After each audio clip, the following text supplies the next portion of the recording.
Time is something we all have the same amount of, yet how we use it makes all the difference.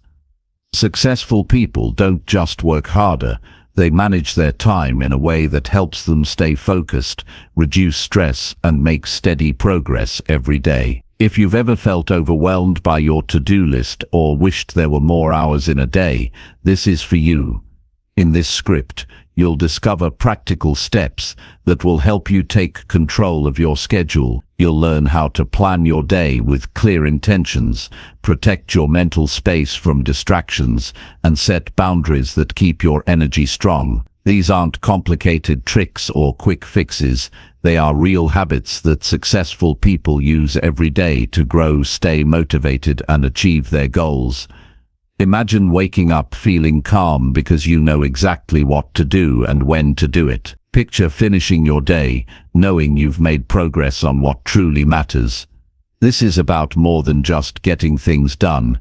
It's about living with purpose and confidence. Stick around and you'll find out how to build routines that support your dreams, make time for learning, and even how to say no without guilt. These ideas will help you move from feeling rushed and scattered to feeling in control and focused. If you're ready to stop reacting to life and start directing it, this guide will show you how. Managing your time well is not just about being busy, it's about making your life better every single day. Chapter 1.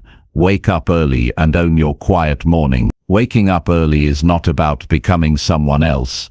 It's about becoming who you've always had the potential to be. There is a quiet power in the early hours that most people never touch. That silence before the world wakes up is not just a break from the noise, it's an open doorway. It's a time when distractions are still asleep, the demands of others have yet to rise, and the outside world has not yet begun to pull at your attention. In those quiet moments, you are free to think, free to build, free to prepare, and free to direct your life before anyone else has the chance to. This is the time successful people don't waste. The decision to wake up early is one of the most powerful decisions you can make. Not because it's trendy, not because it makes you seem productive, but because it gives you something far more valuable than time. It gives you clarity. When you rise early, you rise with intention. You set the tone before anything else does. You are not reacting to the world, you are shaping it. Most people start their day already behind. They hit snooze, scroll through their phone, rush to get ready, and begin their day already anxious and unfocused. But successful people live differently. They take back control of the first hour because they know that how you start your day defines how you live your life. When you wake up early and own your mornings, you reclaim your mental space. You don't wake up into chaos. You wake up into calm. You wake up into purpose. That first hour is not about being busy. It's about being deliberate. It's about using that sacred time to anchor yourself before the world tries to unbalance you. It's the hour where your mind is clearest, your body is fresh, and your soul is most open to reflection and growth. It is in these moments that the most meaningful decisions are made, the best ideas emerge, and the strongest intentions are set. There's a reason many of the world's top performers start their days early. They understand that discipline is freedom. That discipline over your mornings is discipline over your thoughts. And discipline over your thoughts is discipline over your life. Waking up early is not about doing more. It's about doing what matters most, without interruption. It's not just a habit, it's a mindset. It's a signal to yourself that you are in charge of your time, not the other way around. But it doesn't happen by accident, it happens by choice. You choose to sleep earlier. You choose to leave the phone outside the bedroom. You choose to get up even when you don't feel like it. You choose to give yourself the gift of a calm and intentional start. And that choice, made every day, compounds into a life of greater clarity, peace, and achievement. In the quiet of the morning, you can do what others won't. You can reflect without distraction. You can write without interruption. You can read something that expands your thinking. You can exercise your body and feel alive. You can sit in silence and listen to your own mind. You can review your goals and remind yourself of what truly matters. These small practices, done consistently, are not small at all. They are the foundation of a centered life. They allow you to build momentum before anyone else even begins, and when the rest of the world finally wakes up, you're already ready. Not rushed, not reactive, but composed and focused. Your mind is already organized. Your heart is already steady. You are not catching up, you are leading. That's the difference between someone who owns their mornings and someone who simply survives them. The one who owns their morning owns their mindset. They walk into the day with awareness, direction, and energy. It's easy to underestimate how much power lives in the first hour of your day. But the truth is that 1 hour shapes the next 23. It doesn't matter whether you're a student, a business owner, an employee, or an artist. The morning gives you a head start, not only in time but in clarity. And clarity is what drives meaningful work. You can't perform at your best if you're mentally scattered. You can't be truly productive if you're emotionally drained. You can't lead others if you can't lead yourself. That's why successful people don't start their day by consuming. They start their day by creating. They don't open social media first. They open their journal. They don't respond to emails first. They respond to their goals. They don't ask what others want from them. They ask what they want from themselves. It's not about being perfect every morning. There will be days when it feels harder than others. But those are the days that matter most. Because discipline is built in discomfort. Growth happens in consistency, not convenience. The early hours teach you to lead yourself, even when you don't feel like it. And the more you train that muscle, the more unshakable your focus becomes. This practice also reveals the truth about time. Most people think they don't have enough time, but that's rarely true. What they really lack is direction. They don't know where their time is going, because they've never stopped to take control of it. Waking up early forces you to decide what matters. You begin the day with the question, what do I want to create today? Not what do I have to do? That subtle shift is life-changing. It puts you back in the driver's seat. And when you begin to live that way, you don't just manage time, you master it. You stop wasting it on what doesn't align with who you're becoming. You stop giving it away to things that drain you. You stop thinking in hours and start thinking in outcomes. You realize that one focused hour is more powerful than 10 scattered ones. And the most focused hour of all is that first hour of your day. There is nothing glamorous about waking up early. It's not flashy. It doesn't make headlines, but it is the unseen habit behind so many visible successes. It's what allows people to make strategic decisions while others are overwhelmed. It's what allows them to stay calm in the face of pressure. It's what gives them time to think, to learn, and to act before the noise begins. And in a world full of noise, silence is a superpower. You don't need to be a morning person to begin. You just need to be a person with purpose. You don't need to start at 4 a.m. You just need to start earlier than you do now. Even 30 minutes can make a difference. 30 minutes of quiet, 30 minutes of planning, 30 minutes of personal growth. That's not a routine, it's a reset. It's a way to reconnect with your direction before the demands of life distract you from it. If you want to build a better life, start with your mornings. Don't wait for motivation. Motivation fades, but systems stay. Create a system that supports your best self.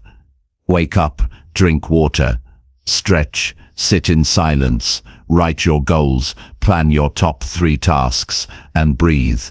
That alone can change your entire life if done consistently. And the key is to make it your own. Your morning doesn't have to look like anyone else's. It just has to give you clarity, energy, and focus. That's the only measure of success. When you learn to own your mornings, you start to feel different. Not just in the way you move, but in the way you think. You stop feeling overwhelmed because you've already centered yourself. You stop reacting to everything because you've already chosen your direction. You stop living passively because you've already declared your purpose for the day. That's the quiet power of waking up early. It doesn't scream, it doesn't demand attention, but it changes everything. The world will always try to steal your focus. Notifications, messages, opinions, demands, they never stop, but your early mornings are the one part of the day you can protect. They are yours and yours alone. Use them well, and the rest of your day will follow. Waste them, and you'll spend the rest of the day chasing clarity you could have already had.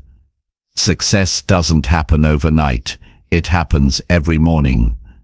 In those small, consistent choices that no one sees. In those quiet hours when you choose discipline over comfort.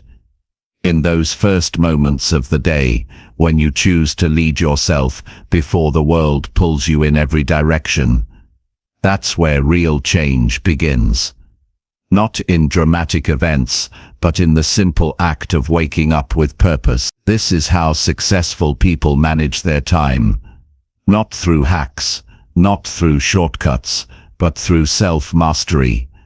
Through the commitment to own their first hour every day. It's a quiet ritual with massive impact, and anyone can begin. You don't need permission. You don't need a perfect plan. You just need to get up today and take that first hour back. The rest of your life will thank you for it. Chapter 2. Plan each day with clear, focused intention. Every day begins with a choice. Either you direct it with intention or you let it drift.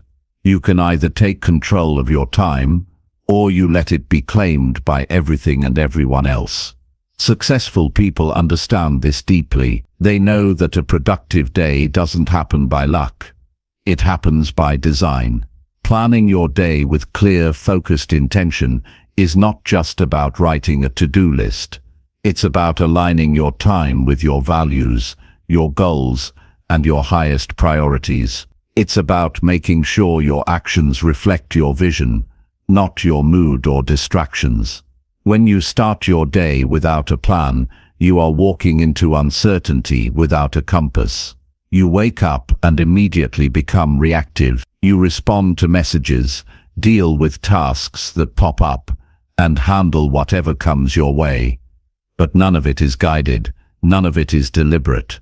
You might stay busy all day and still feel like you accomplished nothing that truly matters. That's the trap most people fall into, mistaking motion for progress.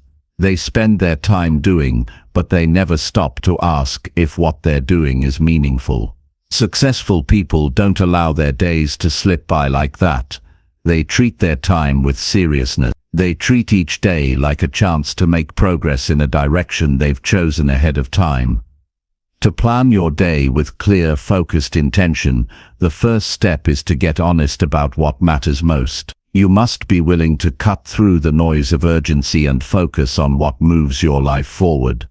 That begins with clarity. What are you working toward? What does progress look like today? What is essential and what is just noise? If you don't define that clearly, others will define it for you. The world is full of demands and distractions. There is always something to react to.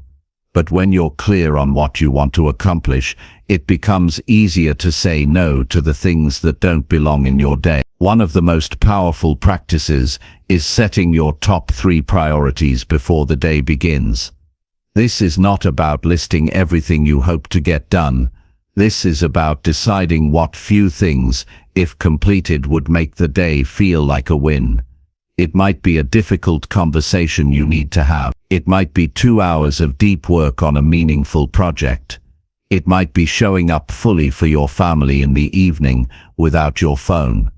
Whatever they are, choose them with purpose. Choose them based on what will create lasting impact, not what feels urgent in the moment. And once you choose, commit. Don't keep renegotiating with yourself throughout the day. Follow through. Discipline is built on that follow through. A focused plan also requires a structure. It's not enough to write tasks. You need to schedule time for them. Give each task a place in your day. If you don't block time for your priorities, they'll get pushed aside by whatever is easiest or loudest. Time blocking is not rigid. It's freeing. It lets you protect space for what matters most. It helps you avoid decision fatigue and the stress of not knowing what to do next. You look at your plan and you act. That kind of clarity removes hesitation. It removes overwhelm. You're no longer choosing between a dozen competing tasks. You're doing exactly what you intended to do at that hour. That's what gives your day rhythm and flow. But even the best plan will be tested. Interruptions will happen. Emotions will shift. Things will take longer than expected. This is why intention must be paired with adaptability. Successful people don't abandon their plans when things go wrong.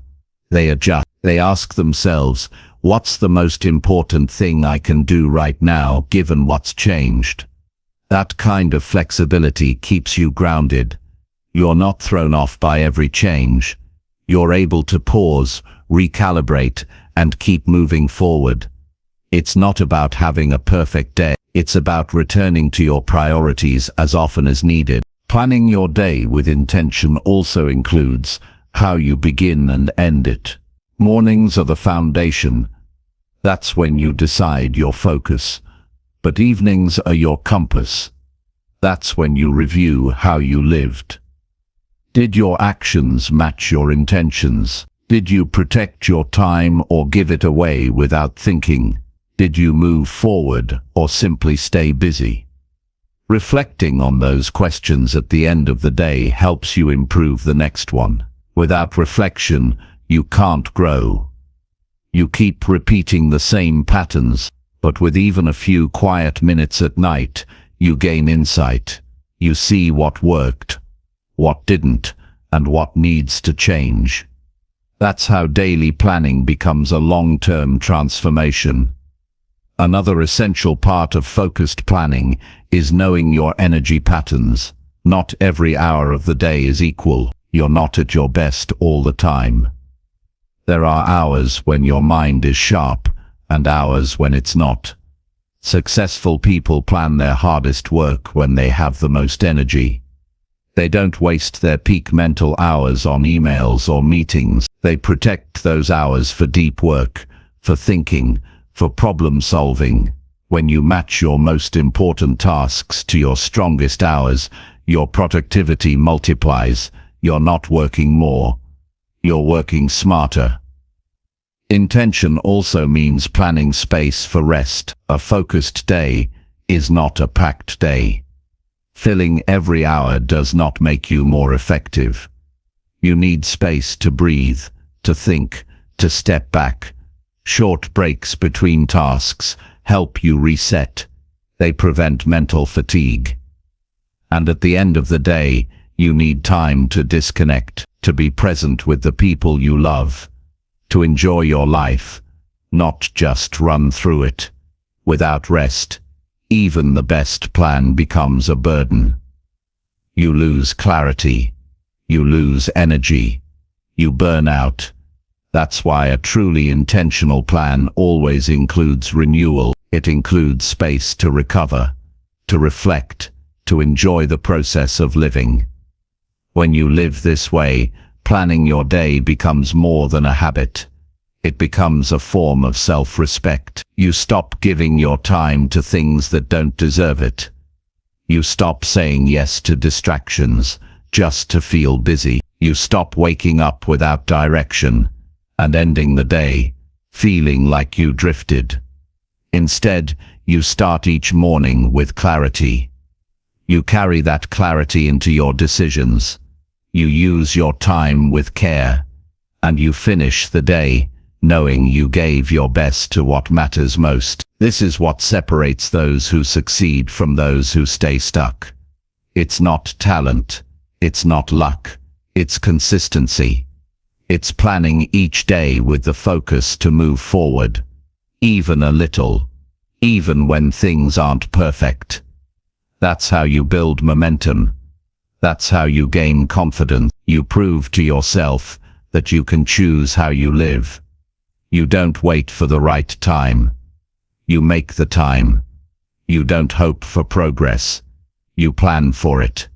And you follow through, one day at a time. You don't need a complex system to start. You don't need a perfect journal or the newest productivity app.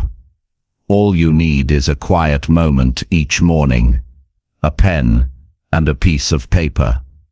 Write your top priorities. Block your time. Protect your focus.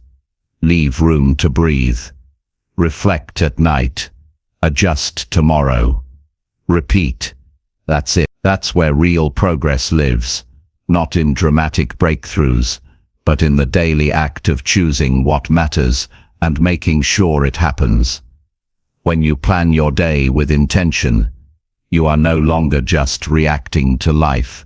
You are creating it. You are choosing direction over distraction. You are aligning your time with your values.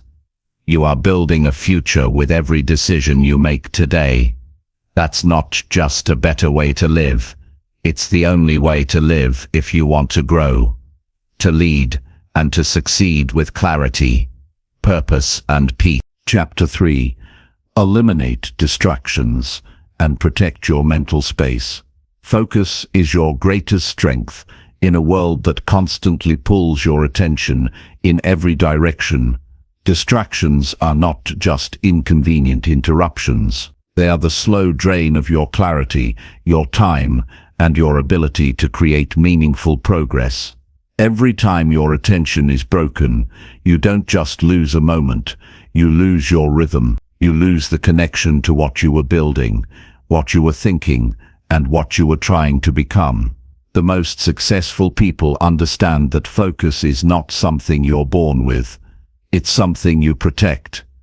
It's something you train, and it begins by removing what doesn't belong in your mental space. Distractions are everywhere.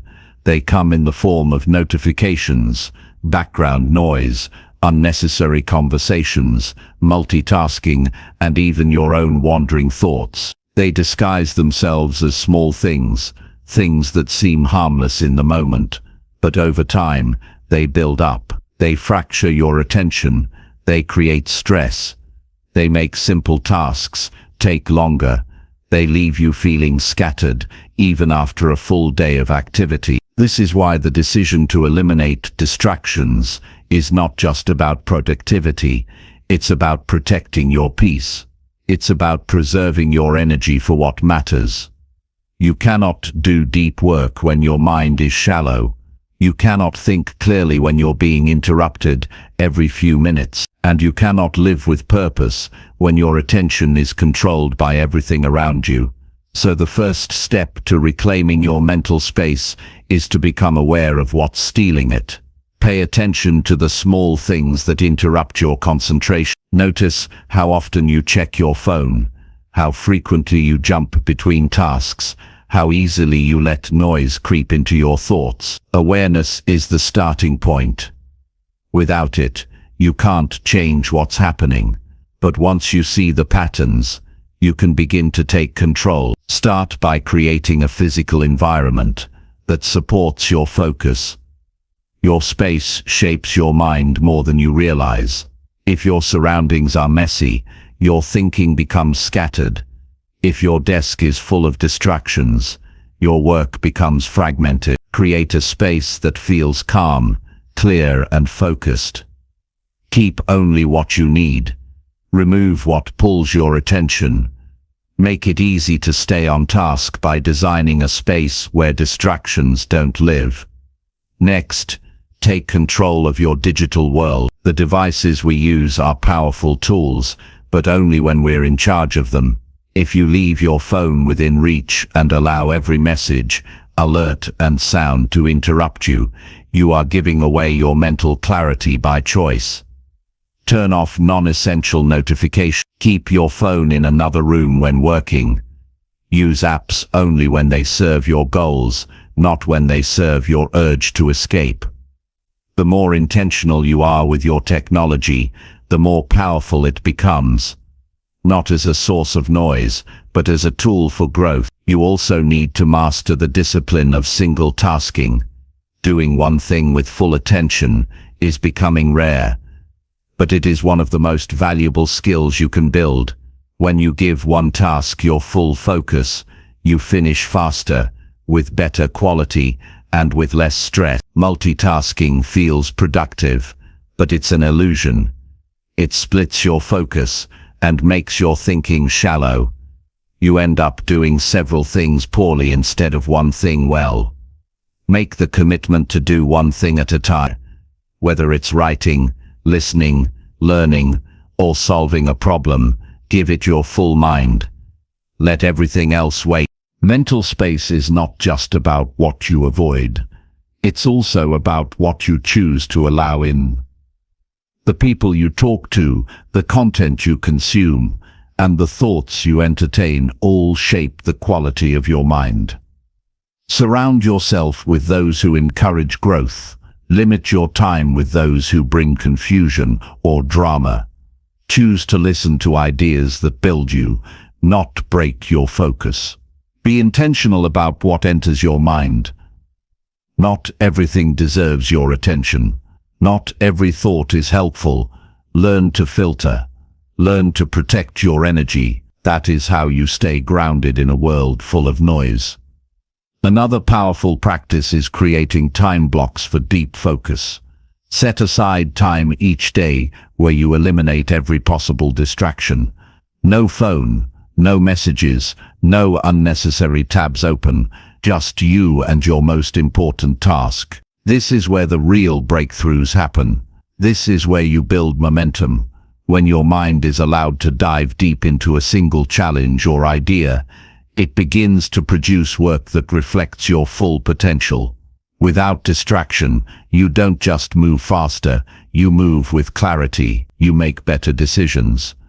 You feel more in control. You access your best thinking. But deep focus doesn't happen by accident. You must guard it. You must treat it as sacred. You must train yourself to resist the urge to check, to switch, to escape. It's uncomfortable at first. You'll feel restless. Your mind will want to wander. But if you stay with it, if you train that mental muscle, it gets easier. You begin to enjoy the quiet. You begin to crave the clarity. And you begin to see how much more powerful your mind is when it's fully engaged. Distractions don't just come from the outside, they also come from within. Doubts, regrets, anxieties, overthinking. These internal distractions can be just as disruptive as any notification. To protect your mental space, you must also practice emotional discipline. You must learn to observe your thoughts without getting lost in them. You must choose to focus on what you can control instead of what you fear. This takes daily practice. It takes reflection. It takes self-awareness. But the more you practice, the more stable your mind becomes. You learn to let go of what doesn't serve you. You learn to return your focus to what does. The greatest advantage you can give yourself in life is a clear and focused mind. When others are overwhelmed, you remain composed. When others are scattered, you remain steady. This clarity gives you power. Power to create. Power to lead. Power to build the life you want. But you can only access that power if you protect it, Every time you say no to a distraction, you are saying yes to your growth. Every time you choose focus over noise, you are choosing yourself over the demands of the world. This way of living doesn't require perfection. You will still get distracted. You will still have moments when your focus slips. That's normal. The goal is not to eliminate all interruptions. The goal is to train your mind to return to focus quickly, to recognize when you've drifted and gently come back. That ability is what sets successful people apart. Not flawless discipline, but consistent awareness and recovery. You can build this into your routine. Begin each day by identifying what matters most. Create a space where you can focus without interruption. Silence what doesn't need your attention. Set time for deep work. Take short breaks to reset your mind. Reflect on your thoughts without judgment. End the day with quiet. These simple habits, done daily, will transform your ability to focus. They will sharpen your mind. They will make your work more meaningful. And they will give you a sense of control that few people ever experience. Your time is valuable, but your attention is priceless. Guard it, train it, protect it from anything that weakens it. Because your ability to focus determines what kind of work you can produce, what kind of relationships you can build, and what kind of life you can create. Distractions may be common, but they are not mandatory. You have the power to choose where your mind goes. You have the power to clear the noise. You have the power to take back your mental space and make it a place where clarity, creativity, and purpose can thrive. That is the real path to progress. That is how successful people manage their time and protect their minds from everything that tries to waste it. Chapter 4. Prioritize what truly moves your life forward. Most people stay busy but make very little progress. They move through each day, checking boxes, answering messages, completing tasks, and following routines. But despite all the activity, they feel stuck. They feel like time is slipping through their fingers while the things that actually matter remain untouched. The reason is simple. They are not prioritizing what moves their life forward. They are managing tasks, not direction. They are staying active, not effective. Successful people think differently. They don't try to do everything. They focus on what matters most. They understand that every hour spent on the wrong thing is an hour stolen from their future. That's why they work with intention, not just effort. If you want to build a meaningful life, you have to become ruthless with your attention. You have to separate the important from the urgent, the essential from the easy, the valuable from the distracting. This begins with clarity. You have to know what you're truly working toward, not just vague desires or random goals, but deep personal priorities. What are the things that, if achieved consistently, would transform your life in 5 years? What are the actions that align with your values, your potential, and your long-term vision? Until you define that clearly, your time will always be claimed by things that don't matter. Every day, life offers you 100 choices. What to work on, who to talk to, what to consume, where to go, how to think. If you don't decide your direction ahead of time, you'll fall into everyone else's. You'll answer every request, respond to every message, agree to every plan, and soon your time is no longer your own. To prioritize what moves your life forward, you have to become comfortable with difficult decisions. You have to be willing to say no more often. You have to stop trying to please everyone. You have to give up things that seem nice but lead nowhere. This is the price of a focused life. It's not easy, but it's worth it. Real progress requires focus, and focus requires sacrifice. You cannot chase every idea, follow every trend, or respond to every demand and still expect to move forward.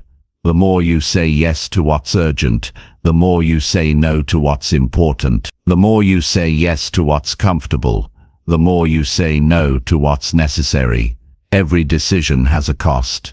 The question is not, can I do this, but should I do this now, or should I protect my energy for something greater? When you start measuring your day by impact instead of activity, everything changes. You stop counting how many things you did, and start asking if what you did mattered. This is how high performers think. They don't ask, what's next on the list? They ask, what action will move me forward? They understand that progress is not about checking off tasks. It's about working on what builds, what grows, what evolves. Not everything that feels urgent creates change. Not everything that demands your time deserves it. To begin living this way, identify your key priorities, not your entire list, just the few actions that lead directly to your personal growth, your financial freedom, your physical health, your emotional peace, or your long-term mission. These are the pillars that hold up everything else, and they are often not the loudest things in your day.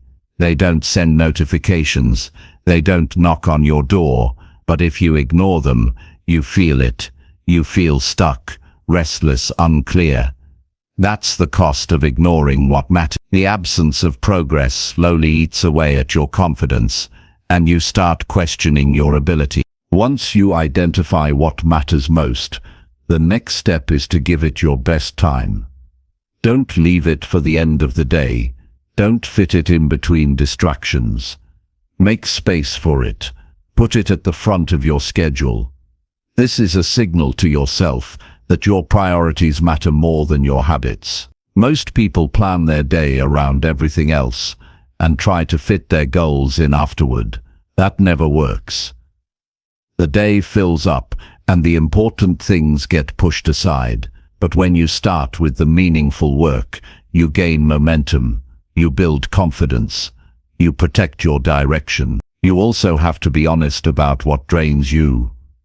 What activities, habits, or people consistently steal your focus and offer nothing in return? What responsibilities keep you busy but leave you feeling empty? Sometimes the hardest part of prioritizing is letting go of things that once felt important. But if they no longer serve your purpose, they must be released.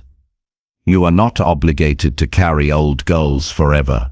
You are not required to hold on to everything that once felt useful. Growth demands that you reassess, that you let go of what no longer aligns, that you make space for what your life is truly asking for now. A strong life is built on strong priorities, but that strength doesn't come from stubbornness. It comes from regular reflection. At the end of each day, ask yourself, did I move forward today? Not just physically, but mentally and emotionally. Did your actions support your future? Did you use your time to build something real? Or did you spend it surviving the noise? These questions asked daily will reshape how you think. They will sharpen your awareness. They will help you course correct before days turn into weeks, and weeks into years of lost progress. You must also recognize that what moves your life forward won't always be exciting. It's not always creative. It's not always public. Sometimes it's quiet discipline. It's saying no to something tempting. It's sitting in discomfort. It's choosing to finish what you started. It's making that difficult call. It's going to the gym when you're tired. It's reviewing your goals when you're discouraged. Real progress is rarely loud. It's built in the background, and those who rise are the ones who stay consistent with the small, deliberate steps that others ignore. The goal is not to fill every minute. The goal is to fill the right minutes with meaningful effort. Life will always present you with more than you can handle. There will always be another task, another opportunity, another distraction. But your power lies in your ability to choose. Not just once, but every day. to choose what builds over what entertains, to choose what challenges you over what comforts you, to choose the hard path of growth over the easy path of stagnation. You don't need to be perfect to live this way. You just need to be honest with yourself. You need to pay attention to how you spend your time and how it makes you feel. You need to stop waiting for the perfect conditions to start prioritizing. The moment is now. Not when things slow down. Not when you feel more motivated. Now. Today is a chance to choose better, to clear out the clutter, to say no with confidence, to align your actions with your vision. And that choice, repeated every day, is how you build a life that reflects your true potential. You are not overwhelmed because you have too much to do. You are overwhelmed because you are trying to do too much that doesn't matter. When you stop chasing every task and start focusing on the right ones, your energy changes, your mind clears, your direction sharpens, and suddenly progress feels possible again. Not through hustle, but through alignment. That's the true secret of success. Not working harder, but working on what counts. If you want to live with meaning, you cannot treat everything the same. You must be willing to make hard decisions, to filter your efforts, to protect your time with intention. This is how leaders rise. This is how builders create. This is how individuals take ownership of their lives and shape something they can be proud of. Not by doing more, but by choosing better, by prioritizing what truly moves them forward and letting the rest fall away. Chapter 5. Use time blocks to master your daily focus. The way you use your time determines the results you get, not just in a day, but in a lifetime. Every hour has weight, and how you spend it either brings you closer to what matters or pulls you further away. Many people live by reaction. They let their time get stolen in small moments by interruptions, indecision, and disorganization.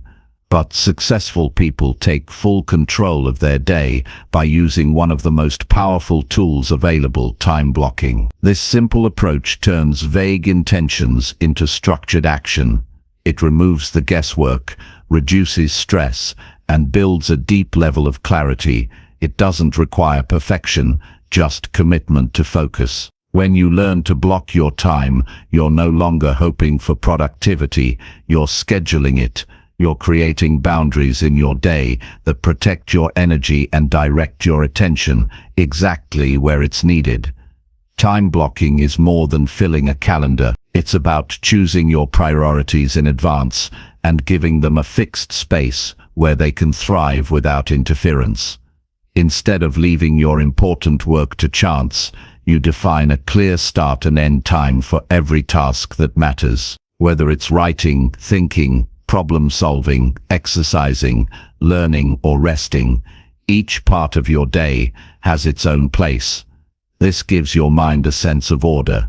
It frees you from the constant pressure of wondering what to do next. You start each block with clarity and finish it with completion, rather than drifting through a scattered to-do list that never really ends.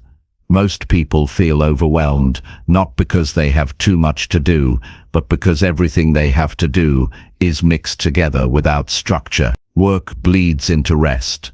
Small tasks interrupt deep focus. People ask for time that was never theirs to begin with. The result is exhaustion and underperformance.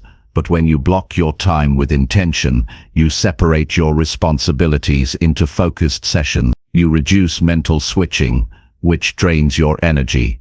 You eliminate the trap of multitasking, which lowers the quality of your work, and you take back control of your day, hour by hour. To begin this practice, look at your upcoming day before it starts. Identify what needs to be done, and more importantly, what deserves your best attention. Choose your top priorities, and assign them specific time slots. Don't just say you'll get to it, decide when. If something will take deep focus, Protect that time like a meeting with your future self. Block 90 minutes if needed, and make that space sacred. No phone, no browsing, no interruptions. Just you and the work that moves your life forward. Then block time for lighter tasks. Emails, errands, phone calls. Give them their place. Don't let them creep into your entire day. Contain them so they don't overflow. Doing this creates mental freedom. When you're focused, you're focused. When you're handling admin, you're handling admin. You're no longer trying to do both at once, which only leads to frustration and mediocrity. Your day should also include time blocks for rest and recovery. Your brain is not a machine. It needs space to recharge, to process, and to reset. Breaks are not laziness, they are strategy. Even 15 minutes to step away from your work can restore focus and sharpen thinking. When you give yourself space to breathe, your next time block becomes more productive, not less. The key is not to blur the lines. Don't rest during your focus time, and don't work during your rest time. Respect each block for what it's meant to be. When you start blocking time consistently, something changes inside you. You begin to view time differently. It no longer feels like something you're chasing. It becomes something you're directing. Your stress decreases because your mind isn't juggling 100 loose tasks. You're not constantly making decisions throughout the day. You made the decisions once, when you created the blocks, and now you just follow them. That removes mental fatigue. It frees up space for creativity and deeper work. You'll also find that you begin finishing what you start. One of the biggest struggles people face is not starting, but completing. They jump from one thing to another, never really gaining momentum. But when you commit to one task for a set period of time, and you remove all other options, your brain settles in. It stops resisting. It enters what researchers call a flow state, where your best thinking happens. You solve problems faster, you create at a higher level, you feel more capable and focused. This discipline builds confidence. Each time you complete a block, you gain a sense of control. You see yourself following through, and that builds trust in your ability to stay committed. It also builds momentum. A focused block in the morning creates energy for the next. And by the end of the day, you've stacked meaningful hours that actually lead somewhere. You don't feel like time slipped away. You feel like you used it on purpose. Time blocking also reveals how much time you waste. When you start assigning time to tasks, you see the truth about how long things actually take. You stop underestimating. You stop overcommitting. You stop saying yes to things that don't fit into the life you're trying to build.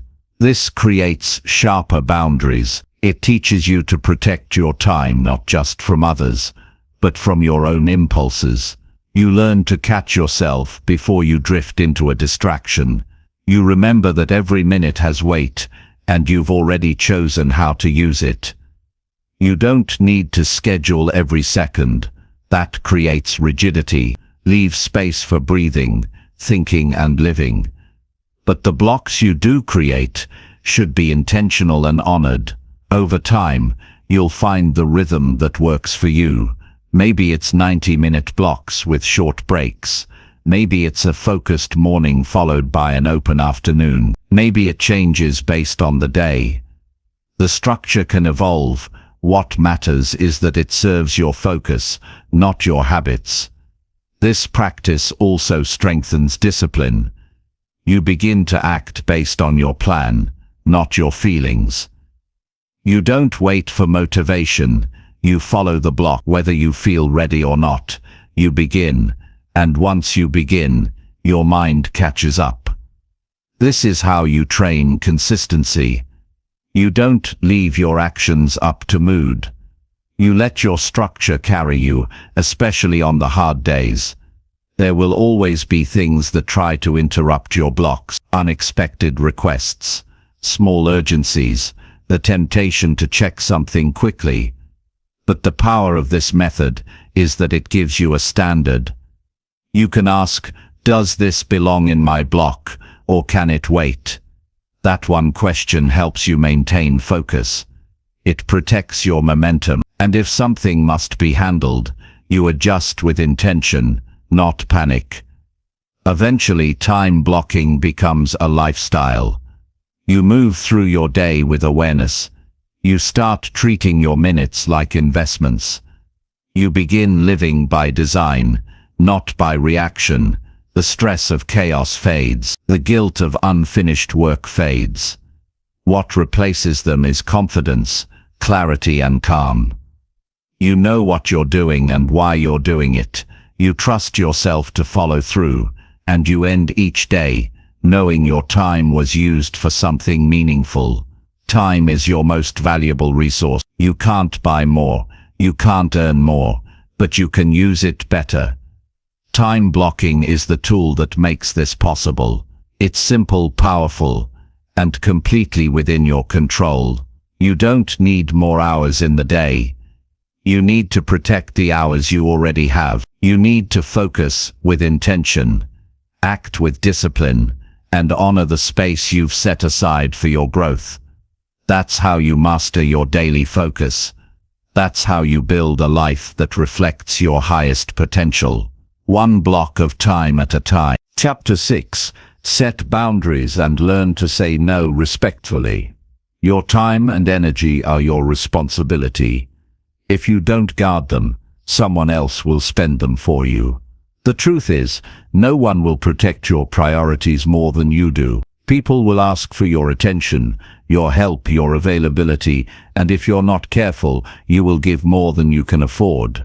You will give out of guilt, out of habit, out of fear of disappointing others. And slowly, your own goals, your own peace, and your own focus will fade into the background.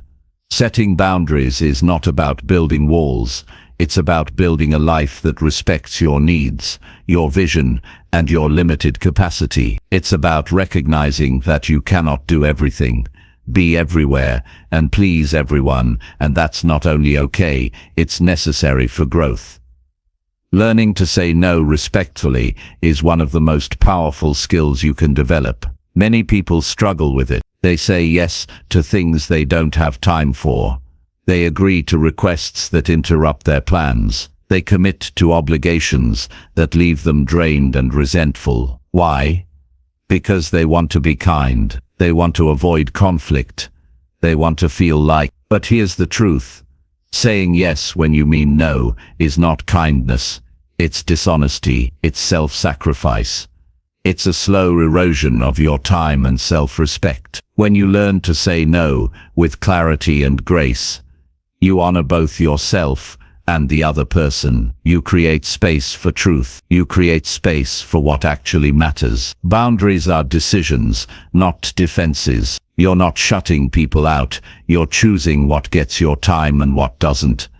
And that choice must come from your values. What are you building?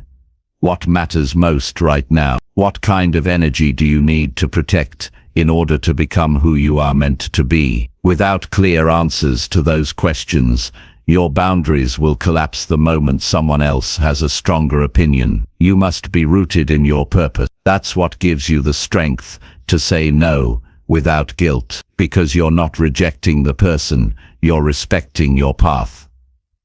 The ability to set boundaries begins with internal clarity. You need to know your limits. You need to know what overextends you. You need to notice how you feel after certain interactions, how drained you become when you agree to things out of pressure. Pay attention to those signals. They are telling you what your mind hasn't said out loud yet. They are showing you the places where you've been overgiving, overcommitting, overcompromising. And once you recognize those patterns, you must be willing to make new decisions. You must decide that your time is no longer for sale to everything that asks for it.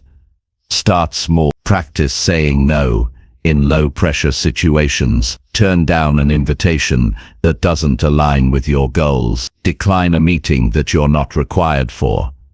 Let someone know that you need time before committing. These small acts build confidence. They teach your nervous system that it's safe to disappoint someone if it means staying true to yourself. They train your voice to speak up even when it trembles. And over time, they become part of who you are, a person who values time, clarity, and purpose over approval. How you say no matters. You don't need to defend yourself. You don't need to give long explanations. You don't need to apologize for protecting your well-being. A simple, respectful response is enough. I appreciate the offer, but I can't commit to that right now. Thanks for thinking of me, but my plate is full. That's not something I can give my energy to at the moment.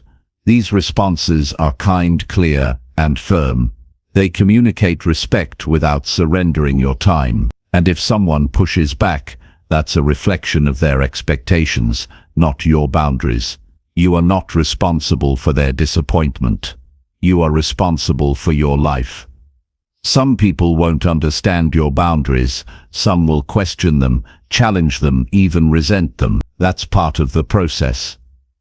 When you change, the people around you have to adjust. They might miss the version of you who always said yes. They might be used to your availability, your silence, your willingness to bend. But if your growth is real, you will outgrow the need for constant agreement. You will become comfortable with being misunderstood. You will realize that peace is not found in pleasing others. It's found in honoring your own rhythm. Boundaries are also about the way you treat yourself. It's not just about saying no to others. It's about saying no to your own distractions, your own excuses, your own patterns of self-betrayal. Do you keep promises to yourself? Do you protect your mornings? Do you give yourself space to rest and think? Or do you fill every gap with noise, every break with guilt, every plan with avoidance?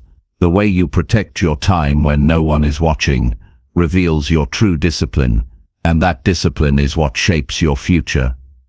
The most successful people aren't available for everything. They are available for what aligns. They're not rude. They're not cold. They're simply clear. They wake up with priorities, and they protect those priorities from anything that doesn't contribute. That's not selfish. It's strategic. It's how you build something lasting. It's how you create momentum. It's how you gain control over your days, instead of letting others write your schedule for you. If you feel resentment, that's a sign that a boundary has been crossed. If you feel anxious before saying yes, that's a signal that your voice is being silenced. If you feel drained after a conversation, that's your body asking you to pull back. Respect those signals. Listen to them. They are wisdom. They are reminders that you are not meant to be everything to everyone. You are meant to be fully yourself, and that requires space. That requires limits. That requires the courage to draw a line and hold it, even when it's hard. Boundaries don't create distance. They create clarity. They allow relationships to thrive in truth, not obligation. They allow work to be done with focus, not resentment. They allow you to show up fully, not half-present and overcommitted. They are the quiet force behind every strong life. And they don't come naturally. They are built through practice, through saying no with love, through pausing before you agree, through choosing your path even when others don't understand it. There will always be more to do, more people who want your attention, more places to go. But at some point, you must decide who you want to be and what you're willing to give in order to become that person. And from that decision, everything else becomes easier. Your yes has power again, because it's no longer automatic. It's intentional. It's given with awareness. And your no has grace, because it's not a rejection. It's a declaration that your life deserves focus. If you want to build something meaningful, you must protect the space that allows it to grow. That means having the strength to say, not now. It means having the wisdom to let others manage their reaction. It means remembering that your energy is limited, and where you spend it determines what your future will look like. Set your boundaries, Speak your truth. Make your time matter. Not just for others, but for the version of you that is trying to rise. That is how real change begins. That is how success becomes sustainable. One honest no at a time. Chapter 7. Track your time and fix where it leaks. Most people don't realize how much time they lose every day. It doesn't disappear in huge chunks all at once. It leaks slowly, quietly, in ways that feel harmless. A few extra minutes on social media, a task that takes twice as long because of interruptions, a conversation that drifts with no clear purpose, a decision postponed again and again. These small leaks add up. One wasted hour today becomes 5 by the end of the week. Multiply that by a month, and you've lost entire days with nothing to show for it. That's why tracking your time is not a productivity trick. It's a necessary habit for anyone who wants to live with clarity, direction, and control. You can't improve what you don't measure. Most people guess how they spend their time, but guesses are rarely accurate. What feels like 10 minutes might be 30. What feels productive might be just busy work. Until you see your time in front of you clearly and without excuse, you will keep operating on assumption. And assumptions are dangerous when it comes to time. They allow waste to hide in plain sight. They make it easy to believe you're doing your best when you're not. But the moment you start tracking, the truth becomes visible, and that truth is what gives you the power to change. Start by choosing a method that works for you. It could be as simple as writing down what you're doing every hour in a notebook. It could be using a time tracking app on your phone or computer. What matters is not the tool but the consistency. You need to collect honest data. Track everything, not just your work but your transitions, your distractions, your breaks, your conversations, your scrolling. Don't judge it. Just record it. See your day as it really is, not how you want it to be. This is the foundation of growth, facing the truth without defensiveness. After a few days, patterns will begin to emerge. You'll see where your time is going. You'll notice where you lose focus. You'll realize how much time you spend on tasks that could be streamlined or eliminated. You'll recognize how often you say yes to things that drain your energy, and this awareness is where transformation begins. You don't need to feel guilty about the time you've lost, but you do need to take responsibility for the time ahead. That means identifying the leaks and closing them with action. Maybe you find that you start your morning slowly and waste your first hour checking messages. Fix that by creating a morning ritual that protects your focus. Maybe you see that your meetings stretch longer than needed. Fix that by setting time limits and clear agendas. Maybe you realize you switch between tasks too often and lose momentum. Fix that by batching similar work and staying with one thing until it's done.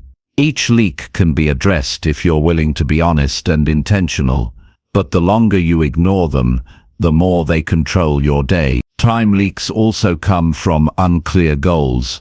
When you don't know what you're aiming for, you default to what's easiest or most familiar. You fill time instead of using it. You confuse motion with progress. That's why clarity matters. You need to know what truly deserves your time. You need to define what a successful day looks like, not based on how busy you were, but on how aligned your actions were with your values and goals. When your vision is clear, your decisions become sharper. You stop wasting time on things that don't lead anywhere. Another source of time leakage is distraction. Not just from devices, but from internal habits, overthinking, indecision, procrastination. These habits cost you more time than you think. When you hesitate, you stretch a 5-minute task into 30. When you avoid a conversation, you carry the weight of it all day. When you delay a decision, you stay stuck in a loop of uncertainty. Fixing these leaks requires courage. Courage to act even when you're unsure. Courage to face discomfort. Courage to choose what's right over what's easy. You don't need to control every second of your day. Life isn't meant to be rigid, but you do need to be aware. You need to notice when you drift and gently bring yourself back. You need to know when your time is slipping and take small steps to reclaim it. This is not about perfection, it's about consistency. Track your time weekly, review it honestly, make small adjustments. Over time, these small steps lead to big change. Your days become tighter, your focus becomes stronger, your sense of control returns. The benefits of time tracking go beyond productivity. It improves your confidence. When you know where your time is going, you stop feeling overwhelmed. You stop feeling like there's never enough time. You realize you have more than you thought. You were just spending it poorly. And now that you've taken control, you feel empowered. You know what to do and when to do it. You know how to cut what doesn't serve you. You begin to trust yourself again. That trust builds momentum, and momentum builds a new standard for how you live. Time is your most limited resource. You can't buy more. You can't rewind what's been lost, but you can take back control of today. You can stop guessing and start measuring. You can stop leaking time and start using it with clarity. Track your time, fix the leaks, and watch how fast your life begins to align with your true potential. The hours are already in your hands. What changes everything is what you do with them. Chapter 8.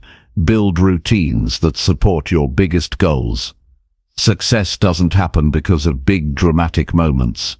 It happens because of small actions repeated with discipline, day after day. The people who reach their goals are not always the most talented or lucky. They're the ones who design their lives in a way that supports their vision. They build routines that keep them moving forward, even when motivation fades. They don't rely on willpower to make progress. They rely on structure. They create daily rhythms that guide their decisions, protect their focus, and give momentum to their efforts. When your routines align with your goals, you no longer fight with yourself every morning. You don't waste energy deciding what to do. You already know. You've designed your day to move you in the right direction. The most powerful routines are the ones that connect directly to your priorities. If your goal is to build a strong body, then your routine must include exercise, nutrition, and recovery. If your goal is to grow your income, then your routine must include focused work, learning, and outreach.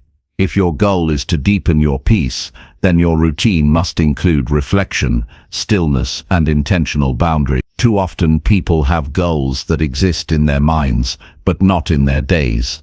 They say they want change, but their habits say otherwise. What you do consistently reveals what you truly value. Your goals mean nothing if your routines don't reflect them. To build routines that support your biggest goals, you must begin with clarity. You need to define exactly what you're working toward. Be specific, be honest.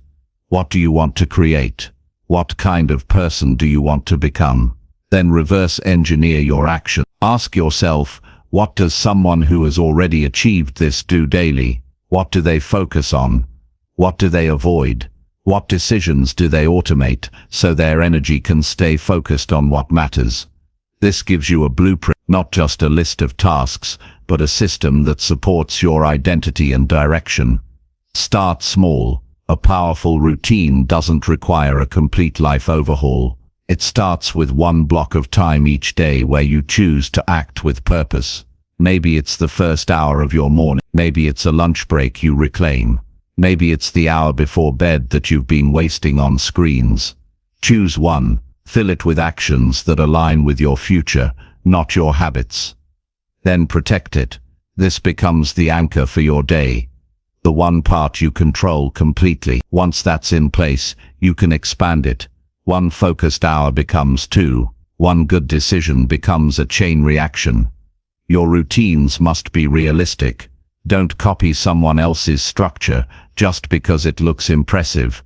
Build around your own energy, responsibilities, and goals. A routine that works for a night owl won't serve a morning person. A routine built on hustle will collapse if it ignores your need for recovery. The best routine is the one you can actually stick to, not the one that looks good on paper. Pay attention to how your body and mind respond. Adjust until it feels sustainable. This is not about pressure, it's about rhythm. When you find a rhythm that supports your goals, life starts flowing again.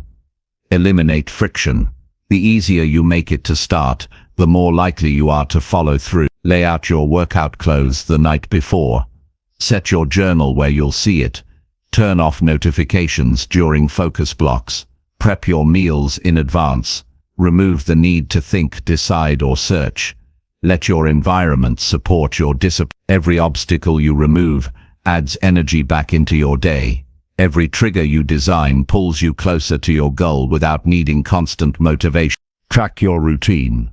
Not to judge yourself, but to stay honest. When you measure your consistency, you begin to see your real effort.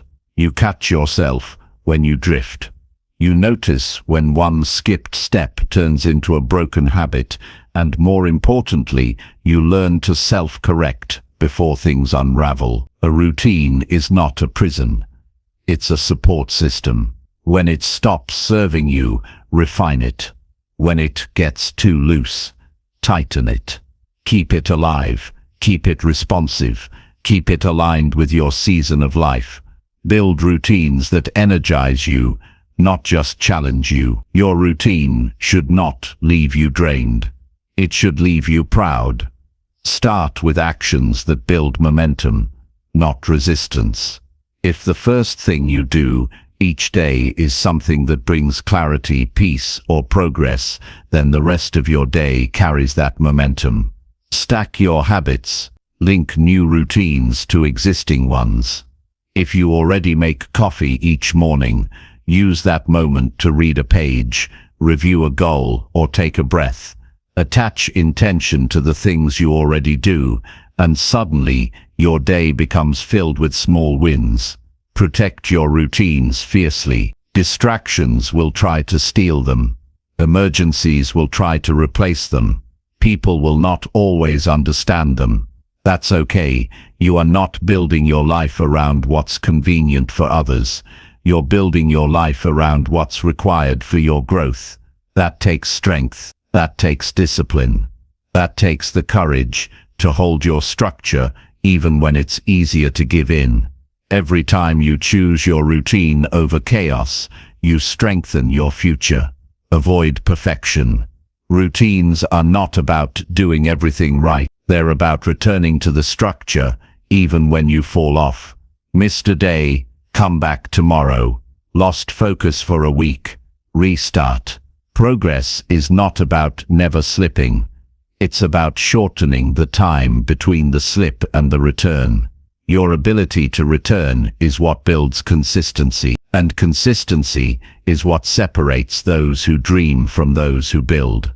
Routines build identity. When you act like the person you want to become, you start believing you are that person.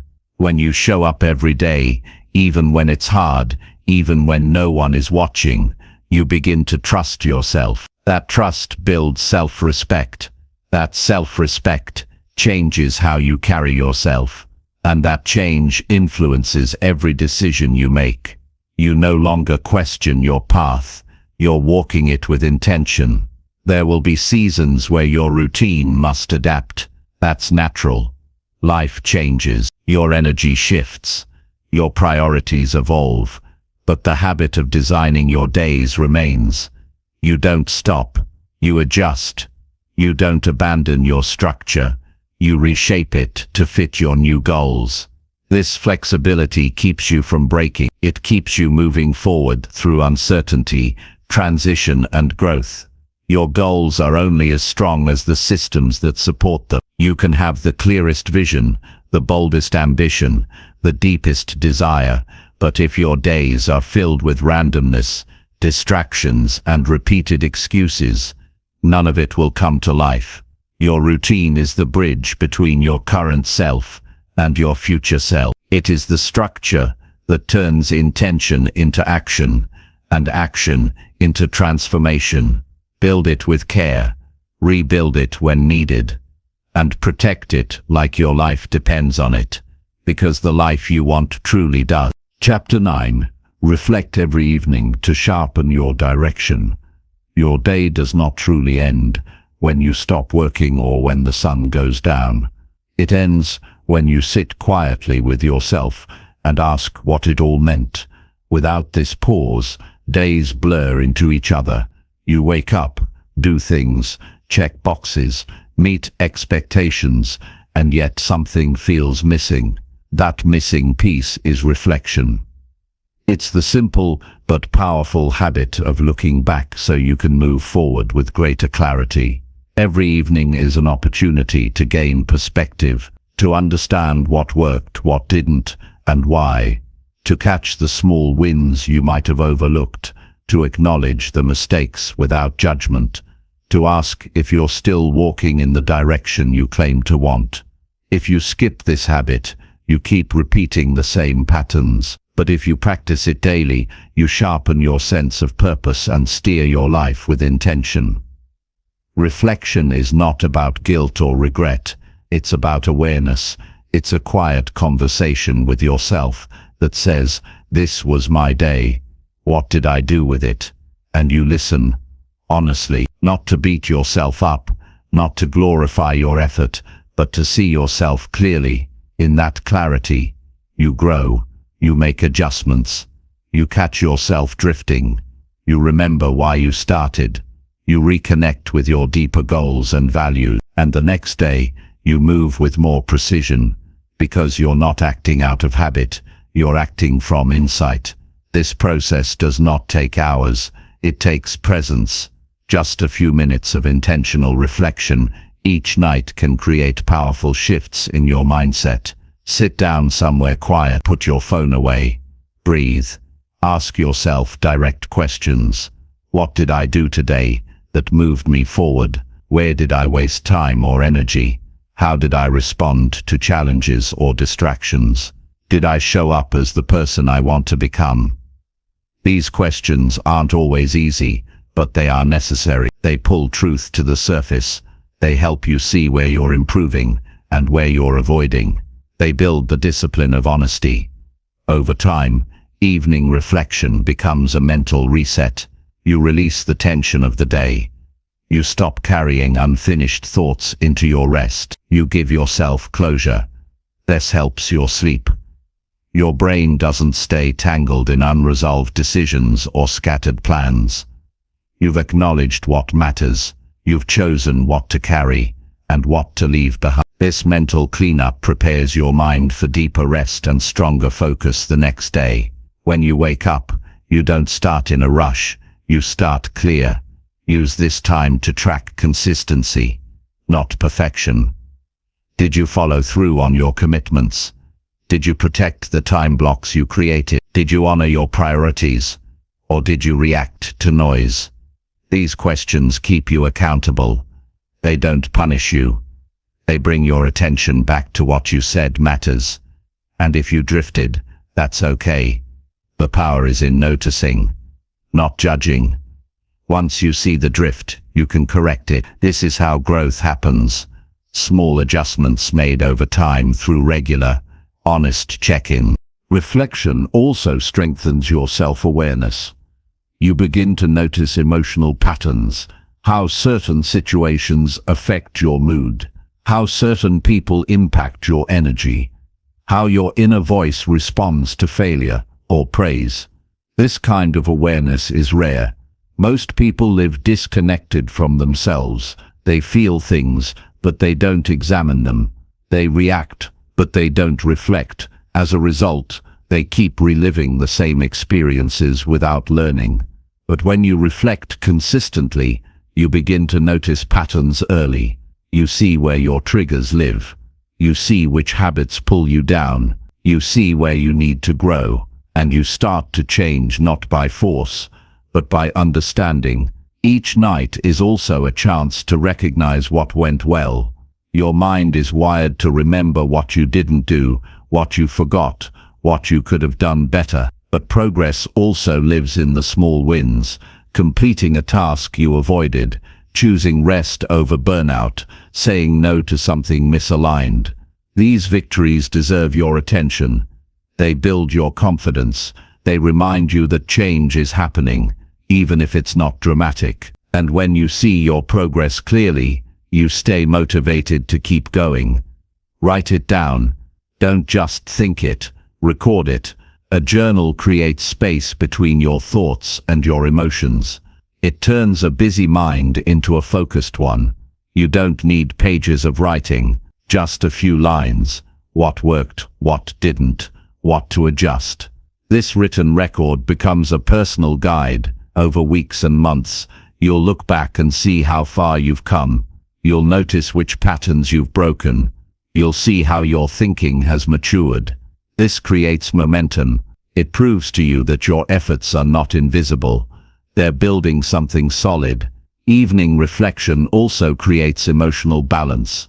Life is full of stress, urgency, pressure. Without a moment of stillness, you start living in reaction. You become numb. You move from task to task without connection. Reflection reconnects you to meaning. It slows you down long enough to ask, am I proud of how I spent today? Would I live this day again if I could? These questions shift your focus from doing more to living with intention. And when your days are filled with intention, your life begins to feel full. Even if it's simple, make this time sacred. Don't rush through it. Don't treat it like another task to check off. Approach it like a conversation with your future self. The version of you that's wiser, calmer, more focused. Ask, what do I want to remember about today? What lesson did I learn? What am I avoiding that needs my attention? What matters most right now? These questions pull you out of autopilot. They force presence. They help you steer your life with both hands. You don't need a perfect answer every night. Some days you'll feel clear. Other days you'll feel lost. That's okay.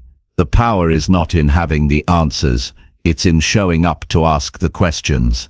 That consistency builds emotional strength. It gives you space to grow with intention. It keeps your path visible, even when progress feels slow. Reflection is not a luxury.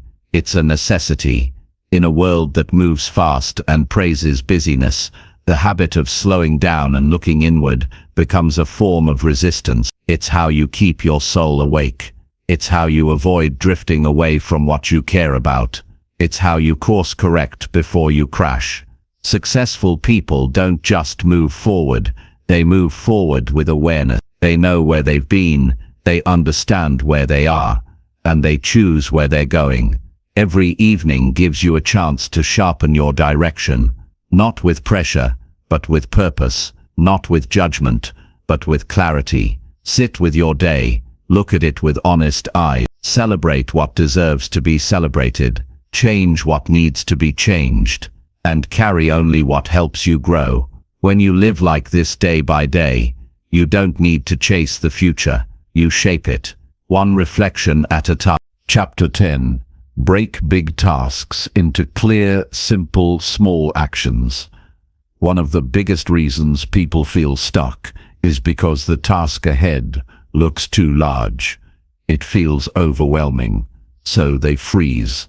They procrastinate, delay, overthink, or avoid it altogether, not because they don't care, not because they're lazy, but because the size of the task creates emotional weight. It feels too uncertain, too complicated, too impossible to finish in one sitting. That's when most people give up, not because the task is beyond their ability, but because it's beyond their current clarity. The mind panics when it doesn't see a clear path forward. The solution is not to push harder. The solution is to break it down. If you want to make progress on something big, you must learn how to divide it into smaller, simpler, doable steps that remove emotional resistance and build immediate momentum. Clarity reduces fear. When you turn a vague goal into a specific action, it no longer feels like a mountain. It becomes something real, grounded, and manageable. You stop focusing on the finish line and start focusing on the next step. That shift alone can transform your productivity. Instead of thinking about launching a business, you think about researching one idea. Instead of thinking about writing a book, you think about outlining one chapter. Instead of thinking about getting in shape, you think about preparing one healthy meal. Every goal that seems unreachable is actually just a series of simple actions, not yet started. Once you see that, your sense of control returns. You stop waiting for the perfect moment. You begin now, exactly where you are. This skill starts with asking the right questions. What is the actual outcome I want? What is the very first thing I need to do to get started? What's the easiest way to take the next step without getting overwhelmed? Don't try to solve the whole problem at once. That approach leads to frustration and burnout. Focus only on what you can do next. If you get stuck again, ask the same questions. Break the step into something even smaller. The key is movement, not perfection. Small action creates progress. Progress creates confidence. Confidence creates consistency, and consistency creates results. People often think they need motivation to start something big, but the truth is, motivation often comes after movement. When you complete a small part of something larger, you feel capable. That feeling builds trust in yourself. That trust gives you the courage to take on more. You don't need to feel ready to begin. You just need to simplify the task until you're no longer afraid of it. If something feels too big, you haven't broken it down far enough. Keep going. Keep simplifying. Keep making it smaller until the barrier disappears. Every big goal can be outlined like a staircase. The top step is the result you want. The bottom step is where you are now. Your job is not to jump to the top. It's to find the next step, climb it, and then look for the one after that. If you can see the whole staircase, great. But if you can only see the next few steps, that's enough. Progress is built in steps, not leaps. And the more clearly you define those steps, the more likely you are to take them without resistance. One way to do this is to break your task into phases. Planning, preparation, execution, review. Then break each phase into smaller actions. What exactly do you need to plan? What tools do you need to prepare? What actions are required to execute? What questions will help you reflect and improve? The more specific you get, the easier it becomes to move forward. Ambiguity leads to paralysis, specificity leads to action, and action leads to results you can measure. Create visible checklists. Write down each step you need to take. Put it where you can see it. Don't keep everything in your head. When your mind tries to hold too much, it gets scattered. But when you unload your steps onto paper or into a task manager, you give your brain room to think clearly. You don't have to wonder what comes next. It's already decided. You just follow the process. Each time you check off a step, you feel a sense of completion. That feeling reinforces your momentum. It reminds you that you're not stuck, you're progressing. Use time blocks to handle each part. Don't try to do everything in one sitting. Give yourself focused time for each small task. Maybe it's 25 minutes to write an email. Maybe it's 15 minutes to research one tool. Maybe it's 1 hour to outline the first draft of an idea. Working in clear, timed intervals makes big goals less intimidating. You don't have to finish everything, you just have to show up for the time you've set. This habit turns effort into a routine, and routines remove the emotional drama from your progress. One of the most powerful benefits of breaking down tasks is that it helps you get unstuck quickly. When you feel overwhelmed, it's usually because the next action is unclear. You're not sure what to do, so you hesitate. But if you've already broken things down, you always have a next move. You always know where to begin again. That knowledge is powerful. It prevents long periods of stagnation. It reduces the emotional cost of re-engaging. It helps you stay in motion even when motivation dips. This approach also trains you to think strategically. When you get used to simplifying complex things, your brain becomes better at organizing information, spotting bottlenecks, and finding faster ways to reach the result. You begin to see that most big problems are not big at all, they're just unstructured. Once you give them structure, they lose their power to intimidate. You're no longer reacting to chaos. You're following a process. That shift builds mental strength and makes you more efficient over time. Start applying this habit in every area of your life. If you have a personal goal that feels too big, break it into daily habits. If you're starting a new project, write out every step you can think of. If you're feeling overwhelmed by your schedule, list your top priorities and reduce the noise. This doesn't mean everything will be easy, but it does mean that everything becomes doable. Big goals don't require big energy, they require smart structure. And structure is something you create, one clear action at a time. The reason this works is because clarity leads to commitment. When you know exactly what to do, your excuses lose power. You no longer tell yourself that you'll start tomorrow.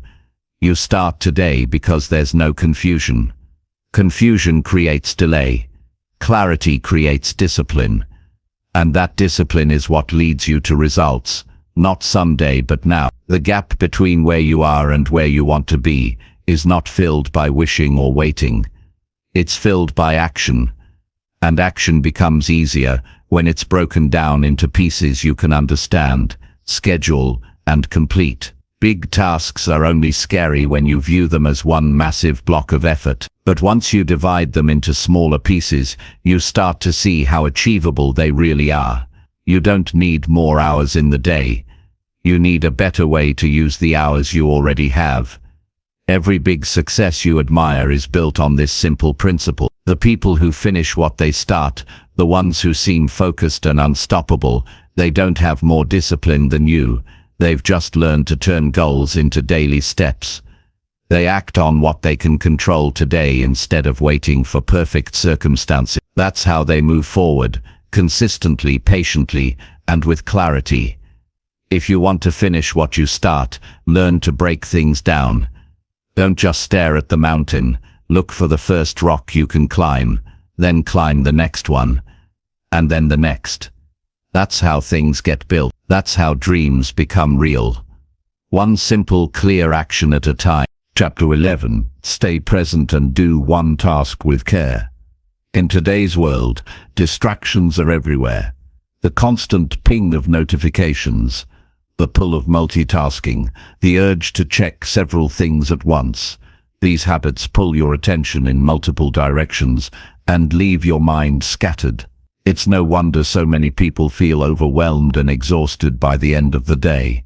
The quality of your work and the depth of your satisfaction depend heavily on your ability to stay present, to truly focus on one task at a time, to bring your full attention, your care, and your deliberate effort into each moment. This skill is rare but invaluable, and it can change how you manage your time and energy. When you stay present, you do not rush through tasks. You resist the temptation to speed up or cut corners just to check something off your list. Instead, you give each task your full effort and concentration. This doesn't mean working slowly or inefficiently. It means working deeply and intentionally. You become aware of every detail, every step, every decision. You notice how each action contributes to the outcome. You connect with the process rather than just the result.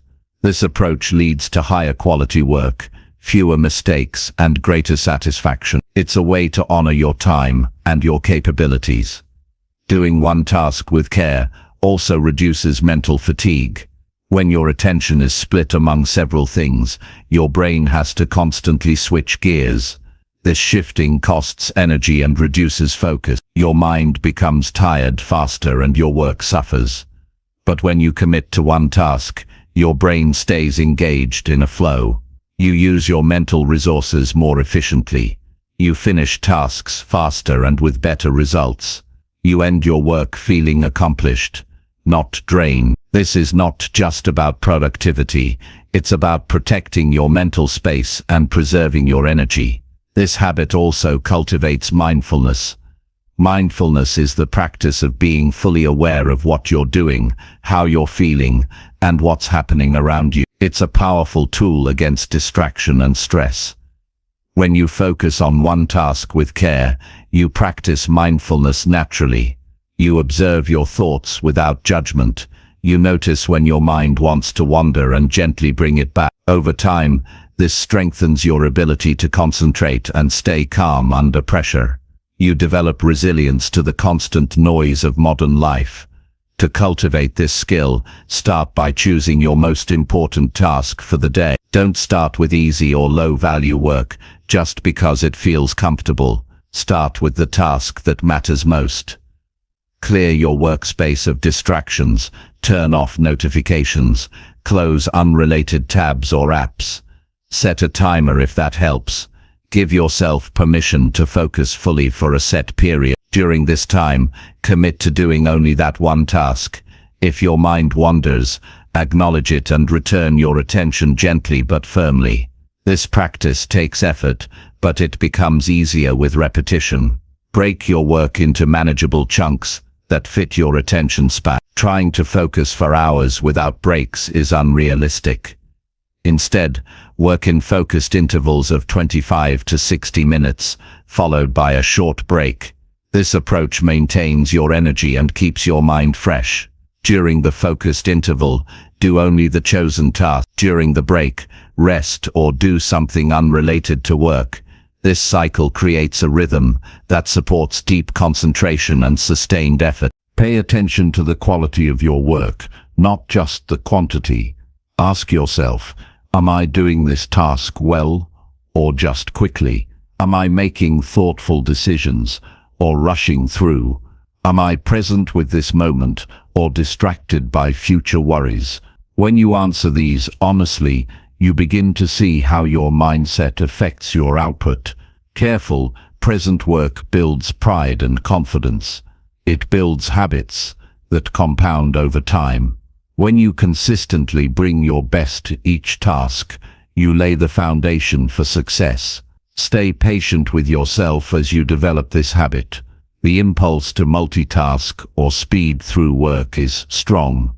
Your mind craves novelty and distraction. This is natural. But every time you notice distraction and choose to return your focus, you strengthen your discipline. Over weeks and months, this builds into a powerful habit that becomes automatic. You begin to control your attention rather than being controlled by it. Doing one task with care also improves your decision-making. When your mind is scattered, you make impulsive or superficial choices. When you're present, you slow down and consider options carefully. You weigh consequences and choose wisely. This leads to better results and fewer regrets. It also reduces the stress of second-guessing yourself later. Presence sharpens your thinking and deepens your understanding. Your relationships benefit too. When you focus fully on the person you're talking to, they feel heard and valued. You respond more thoughtfully. Conversations become richer and more meaningful. You create deeper connection. This strengthens your support network and improves your emotional well-being. Presence is not just a work habit, it's a life habit. Remember that staying present is a daily practice, not a perfect state. Some days, your mind will be more restless. Some tasks will feel boring or difficult to focus on. That's okay. The key is to return your attention again and again. This practice builds mental strength and resilience. It helps you navigate stress, complexity, and uncertainty with calmness and clarity. Celebrate small victories along the way. Each time you complete a task with care, you reinforce your ability. Each moment of focused attention is a step toward mastery. Over time, these moments add up to profound change. You stop feeling overwhelmed by your workload.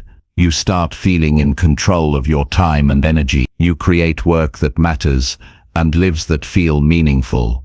Staying present is not about eliminating all distractions. It's about managing them wisely. It's about creating boundaries that protect your focus while allowing flexibility when needed. It's about making deliberate choices rather than reacting to impulses. This mindset transforms how you experience your day and your work. It turns time from something that slips away into something you own. Practice this skill with kindness. Don't criticize yourself for losing focus. Instead, be curious. Notice what pulls you away and why. Then adjust your environment or approach to minimize those pulls. Experiment with different techniques. Maybe background music helps you concentrate. Maybe a quiet room works best. Maybe writing your task down before you start anchors your attention.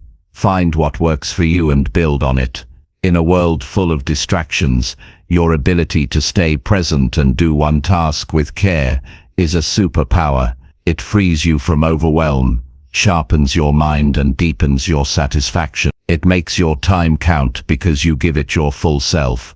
This is how successful people manage their focus. This is how they make progress when others stall. This is how they create meaningful lives in a noisy world. Chapter 12. Limit social media to protect your inner peace. In a world where social media demands constant attention, it's easy to lose sight of what truly matters. The endless scroll, the notifications, the urge to compare yourself to others, it all chips away at your inner peace. Social media is designed to grab your attention and keep it, but that attention comes at a cost. It fragments your focus, stirs unnecessary emotions, and often leaves you feeling drained or anxious. Protecting your mental and emotional space means taking control of how, when, and why you engage with social media. It requires discipline and clear boundaries, but the reward is a calmer mind and more energy for what truly moves your life forward. Limiting social media is not about rejecting connection or information.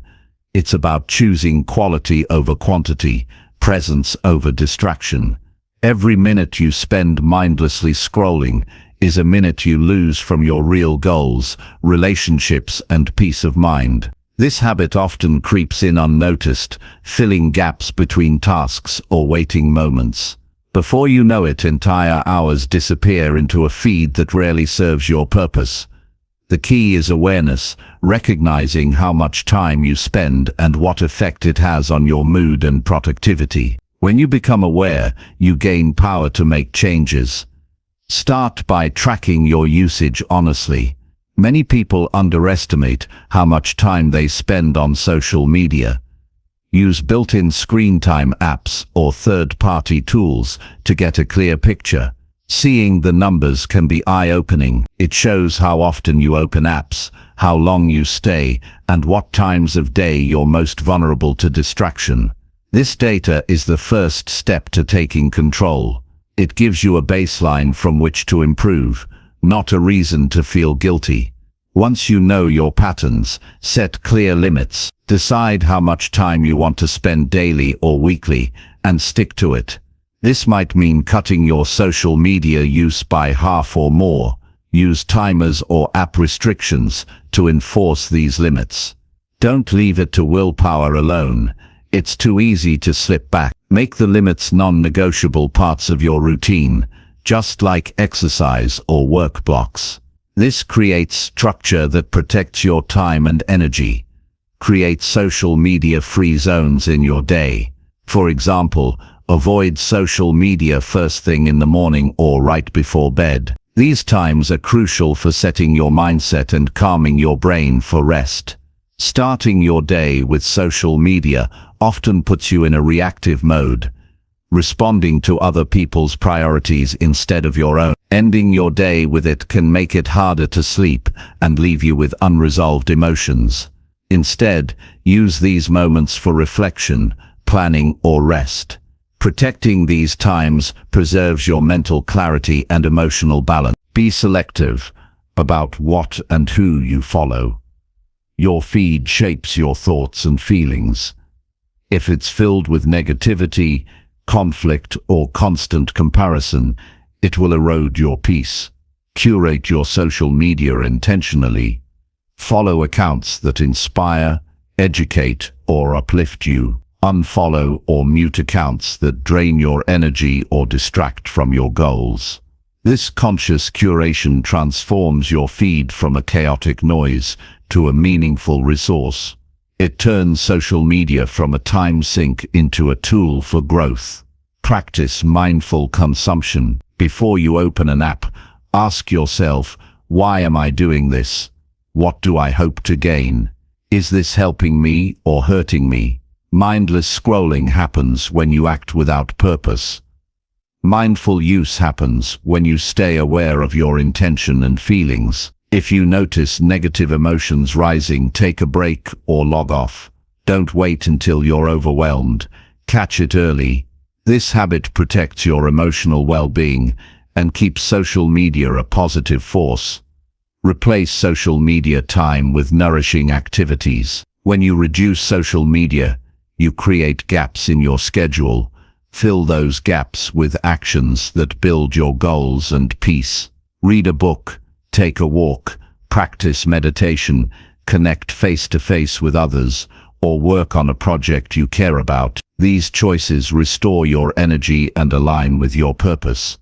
They help you reclaim your time from distraction and invest it in meaningful growth.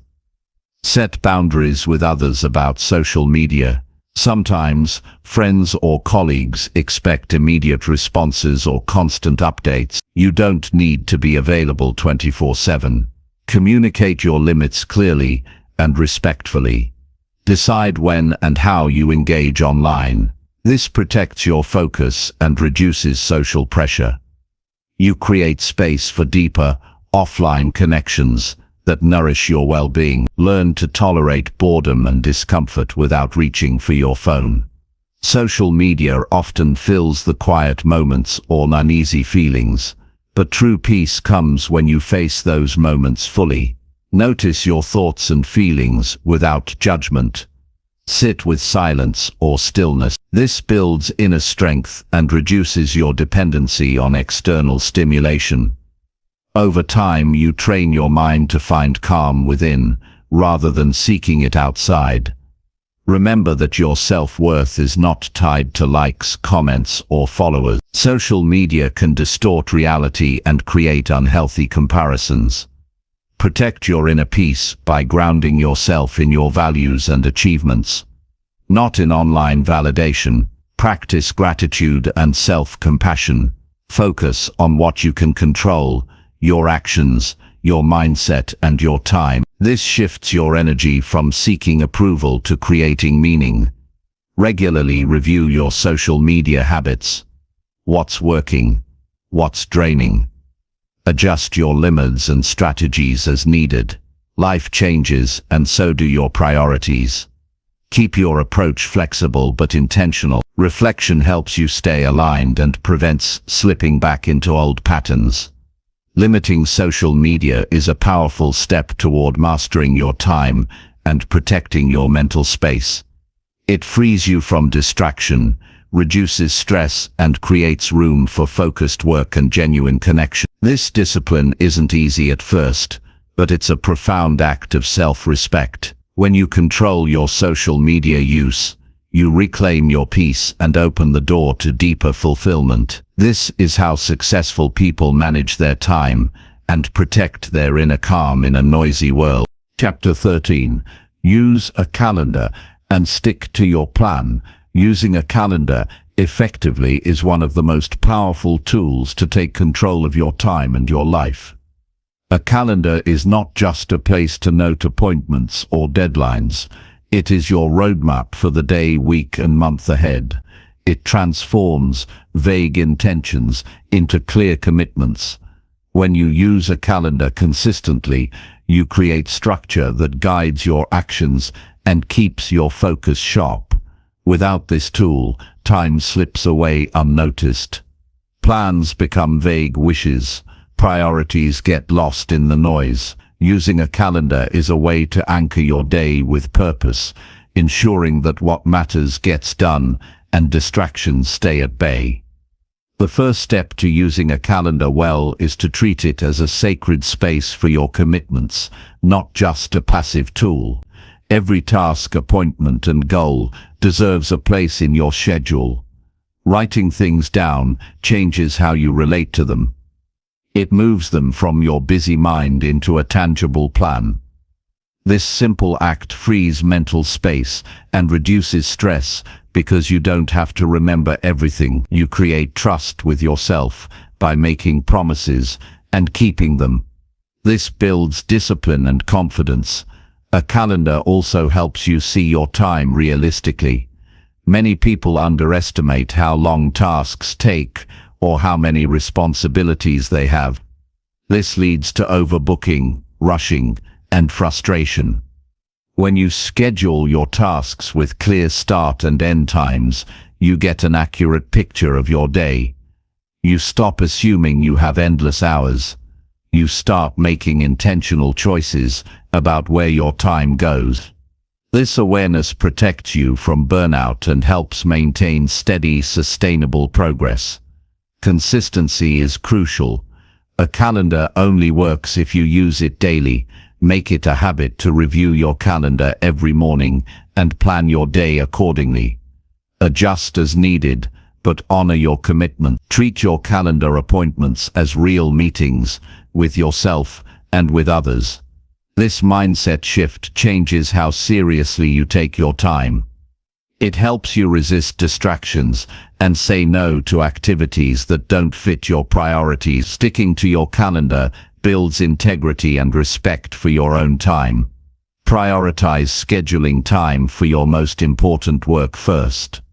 Instead of filling your calendar with minor tasks or interruptions, block out dedicated time for high-value projects. This practice protects your focus and ensures progress on what truly moves you forward. When you reserve space for your biggest goals, you don't let urgency push them aside. You control your day rather than letting it control you. This is how you transform intentions into results. Use your calendar to schedule breaks and rest too. Many people treat breaks as optional or squeeze them in randomly. But planned rest is essential for maintaining energy and clarity throughout the day. Scheduling short pauses refreshes your mind and prevents fatigue. It also helps maintain motivation because you're not constantly pushing yourself without pause. Rest is a tool for resilience, and your calendar can remind you to take it seriously. Be realistic when scheduling. Avoid cramming your calendar with back-to-back tasks without buffers. Leave room between appointments to handle unexpected events or to transition smoothly. This flexibility prevents stress and helps you maintain quality in your work. It also prevents feelings of overwhelm when something runs longer than expected. Scheduling with breathing room creates a balanced day that supports focus and calmness. Leverage calendar reminders and alerts as tools, not distractions. Use them to prompt you gently to start or end a task, but don't rely solely on alarms to keep you on track. Cultivate internal discipline alongside external tools. Over time, you'll develop a sense of timing that allows you to stay focused without constant prompts. This balance of external and internal cues strengthens your ability to manage time independently. Integrate all areas of your life into your calendar. Don't just schedule work tasks, but include family time, exercise, learning, and personal projects. Seeing your whole life on your calendar helps you maintain balance and avoid neglecting important areas. It also helps you set realistic expectations about how much time you have for different priorities. This holistic view supports long-term well-being and success. Review your calendar regularly to learn and improve. At the end of each week, look back to see what you accomplished and where you struggled. Did you stick to your schedule? Did you underestimate or overestimate time? Were there unexpected interruptions? Use this insight to adjust your planning for the next week. Continuous refinement makes your calendar more accurate and effective over time. Avoid overcommitting by learning to say no when your calendar is full. One of the greatest challenges in managing time is the temptation to say yes to every request. But your calendar shows you what's realistic. When you honor it, you protect your energy and priorities. Saying no is not selfish, it's necessary for focused progress. Respecting your calendar means respecting your limits. Use different calendar formats and tools that fit your style. Some people prefer digital calendars with notifications and easy rescheduling. Others prefer paper planners with space for notes and reflections. Choose what works for you and stick with it. Consistency matters more than the specific tool. The calendar is your partner in time management, so make it comfortable and accessible. Scheduling recurring tasks helps automate good habits. Instead of deciding daily when to do certain activities like exercise or reading, block regular times for them. This reduces decision fatigue and creates stability. Routine actions become part of your rhythm, freeing mental energy for other priorities. Your calendar becomes not just a task manager but a builder of discipline. Commit to starting your day by reviewing your calendar with intention. This simple practice sets your mindset. You visualize what you'll accomplish and prepare mentally for the tasks ahead. You identify potential challenges and adjust your plan before distractions arise. This morning routine acts as your daily compass, keeping you aligned with your goals. When unexpected events disrupt your calendar, respond with calm and flexibility. Reschedule tasks thoughtfully rather than abandoning your plan. Treat your calendar as a living document that supports you, not a rigid prison. This attitude keeps your momentum intact even when life is unpredictable. A calendar also supports teamwork and accountability. When you share your schedule with colleagues, friends, or family, you create transparency. This reduces misunderstandings and builds trust. You can coordinate better and support each other's goals. Using a calendar as a communication tool strengthens relationships and collaboration. Ultimately, using a calendar and sticking to your plan is an act of respect for your time and your life. It's a declaration that your goals matter and that you are committed to making them happen. It turns chaos into order and intention into action. This discipline creates freedom, not restriction, because it frees your mind from overwhelm and confusion. The power of a calendar lies not in the tool itself, but in the commitment you bring to it. When you honor your calendar, you honor your potential. You show up for yourself consistently. You build trust in your ability to manage time wisely. This trust fuels confidence and momentum. You begin to live with purpose, not by reaction. The small daily acts of planning, scheduling, and following through build an unshakable foundation. Over time, your calendar becomes a reflection of your priorities, your discipline, and your growth. It turns your vision into reality. Using a calendar and sticking to your plan is one of the clearest paths to mastering your time and creating a life you control. Chapter 14. Rest deeply so your energy stays strong daily. Rest is not a luxury. It is a fundamental requirement for sustaining energy and maintaining peak performance every day. Many people push themselves to the brink, believing that more hours of work or constant activity will lead to greater success. This mindset overlooks a critical truth. Without deep, quality rest, your mind and body cannot function at their best. Rest recharges your energy reserves, clears mental clutter, and restores emotional balance. It enables resilience against stress and sharpens your focus. Prioritizing rest is not a sign of weakness. It is a powerful act of self-respect and a cornerstone of sustainable success. The quality of your rest matters just as much as the quantity. Shallow or interrupted rest fails to provide the recovery your system needs. Sleep is often the first thing people sacrifice when time feels tight, but it is the most important form of rest. Deep sleep allows your brain to process memories, regulate emotions, and repair physical tissue. Without it, cognitive functions such as memory, creativity, and decision-making suffer. Chronic lack of restful sleep leads to burnout, illness, and decreased productivity. Making sleep a priority means setting consistent bedtimes and wake times, creating a sleep-friendly environment, and reducing stimulating activities before bed. Rest extends beyond sleep. It includes breaks during the day, moments of stillness, and activities that replenish your energy. Short breaks help prevent mental fatigue and keep your focus sharp. They reduce the buildup of stress hormones and improve overall mood. Integrating micro-rests into your daily routine, such as standing up to stretch, breathing deeply, or closing your eyes for a few minutes, can rejuvenate your brain and body. These small pauses are not wasted time, they are investments in your capacity to perform. Resting deeply also means disconnecting from the constant demands of modern life. Technology and endless notifications create a state of alertness that keeps your nervous system engaged long after work ends.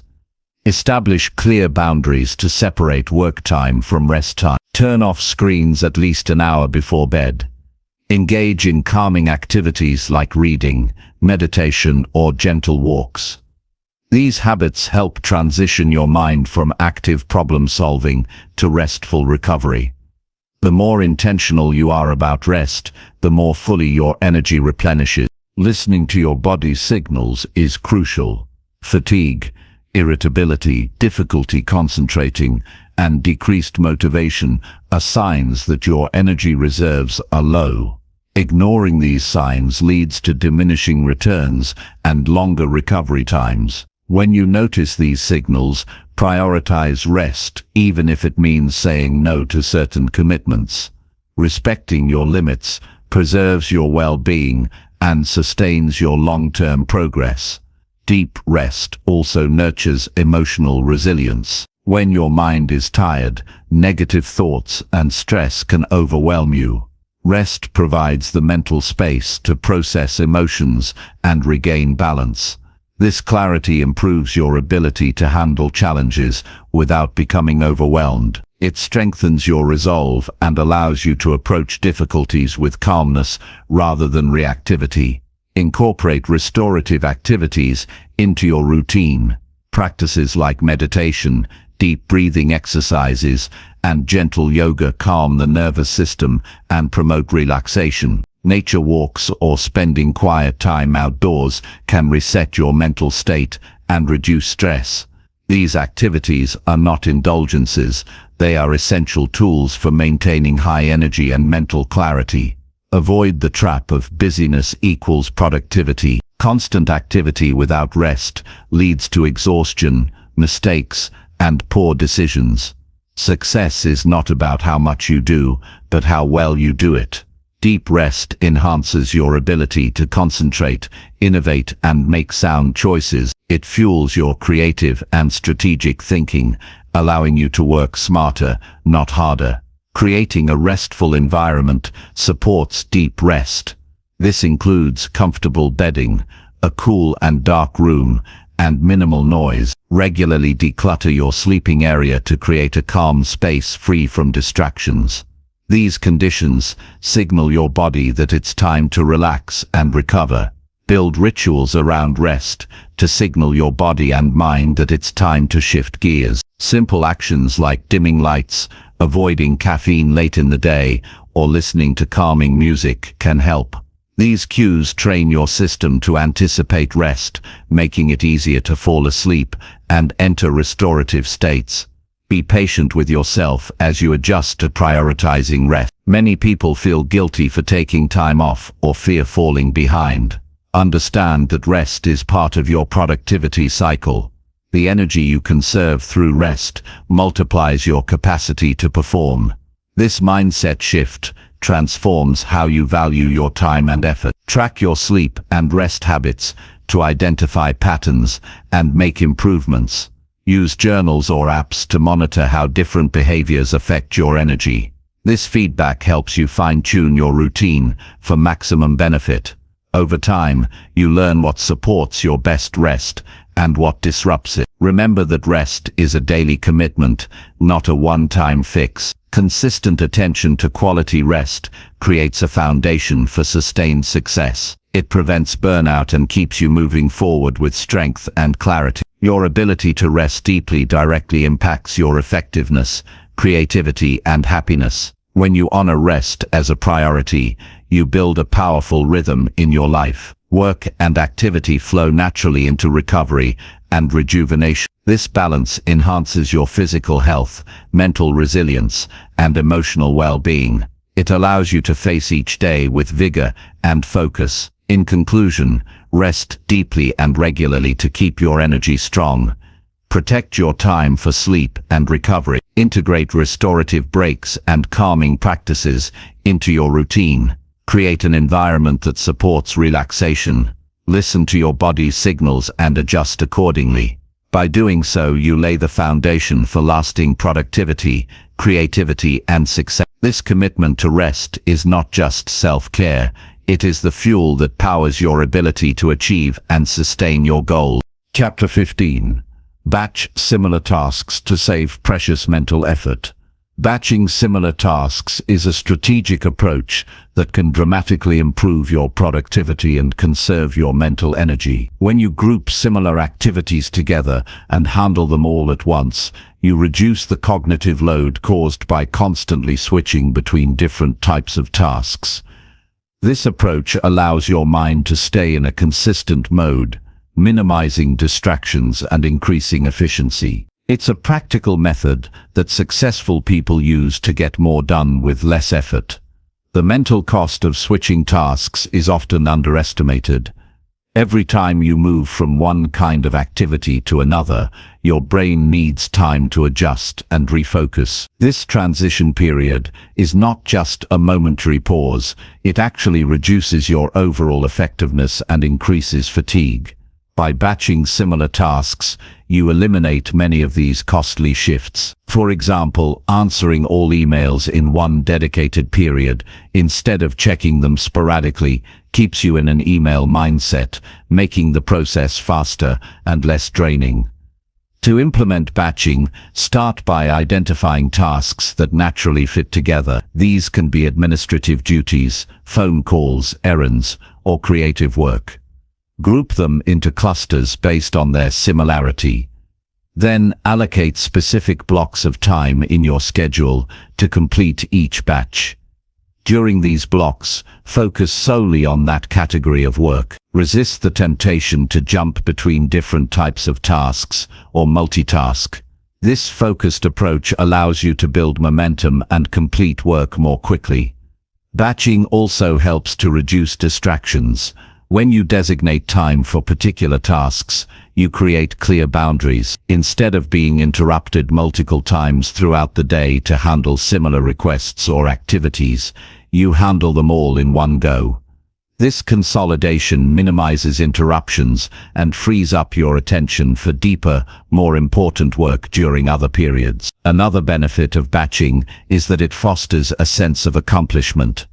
Finishing a group of similar tasks creates a tangible sense of progress. This momentum motivates you to maintain focus and tackle the next batch with energy. It also helps prevent the stress that comes from leaving many small, scattered tasks lingering in your mind. Clearing these tasks in batches gives you a clearer mental space and a feeling of control over your workload. Batching can also improve the quality of your work. When your brain is settled into one type of activity, you're less prone to errors and more able to pay attention to details. This is especially important for tasks that require accuracy, such as financial management or editing documents. Handling these tasks in focused batches allows you to maintain a higher standard. It's important to recognize which tasks benefit most from batching. Routine, repetitive, or similar tasks are ideal candidates. Creative or complex projects may require different approaches, but you can still batch certain components, like research or brainstorming.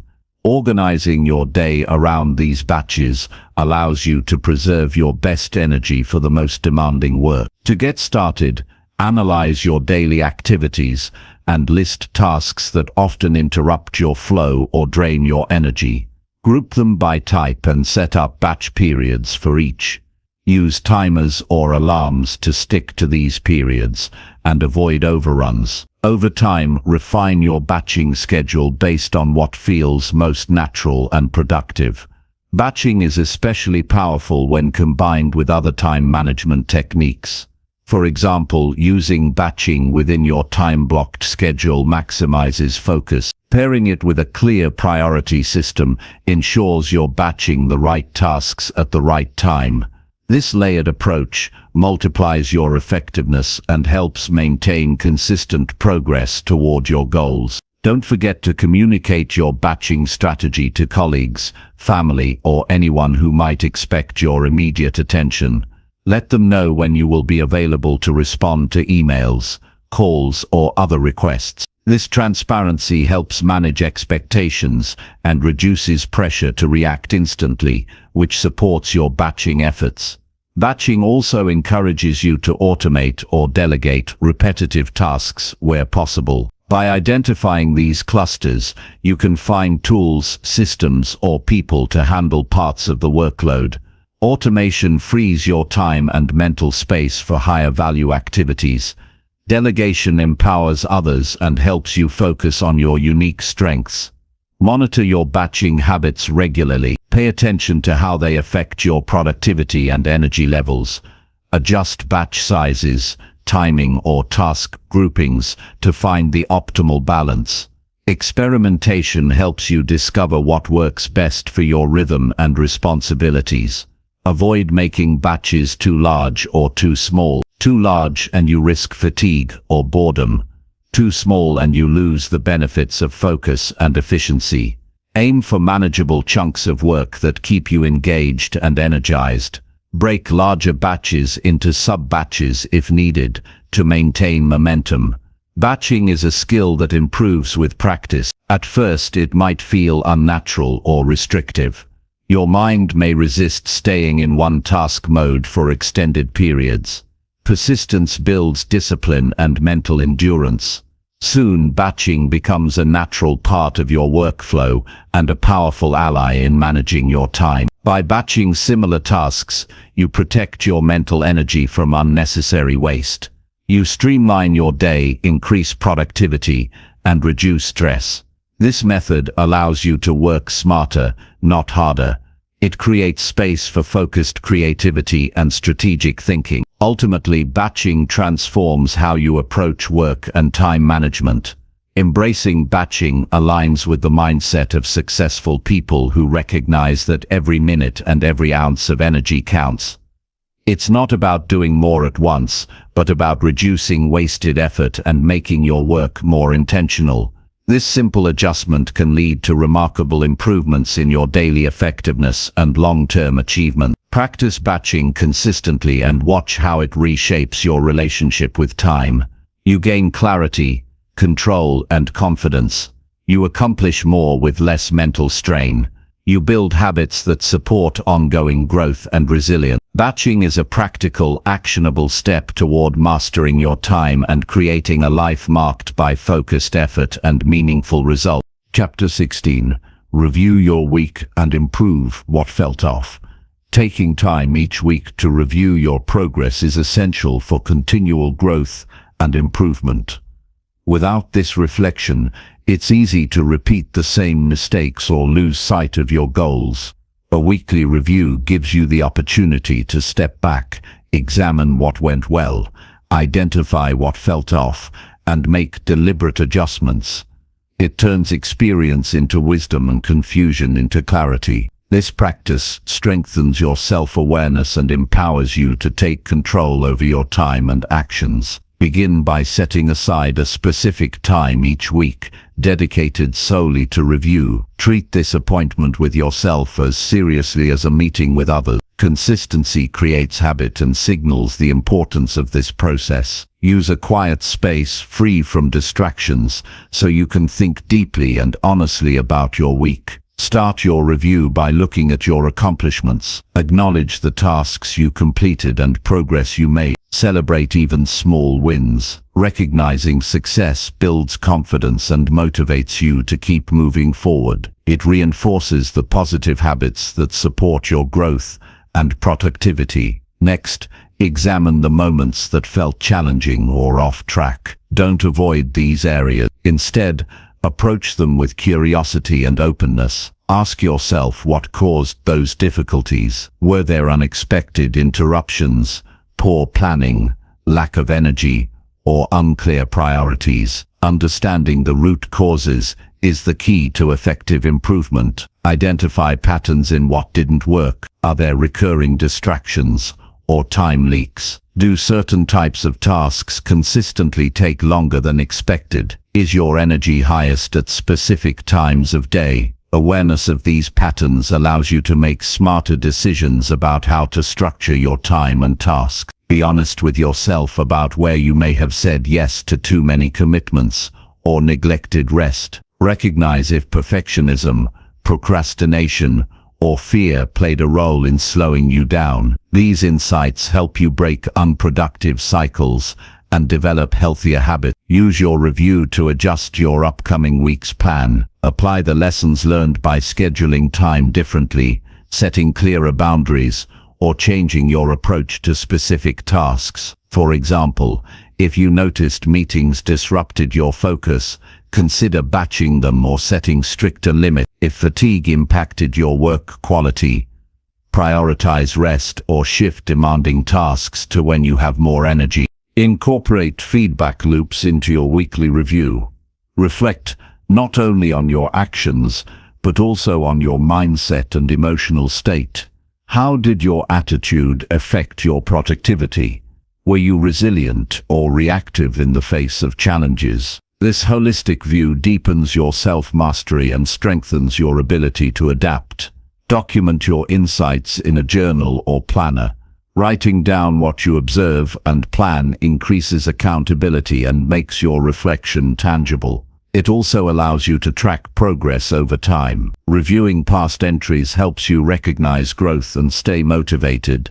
Make the review a dialogue rather than a judgment session. Speak to yourself with kindness and encouragement. Avoid harsh criticism. The goal is to learn and improve, not to shame or create stress. A supportive inner voice fosters resilience and sustained effort.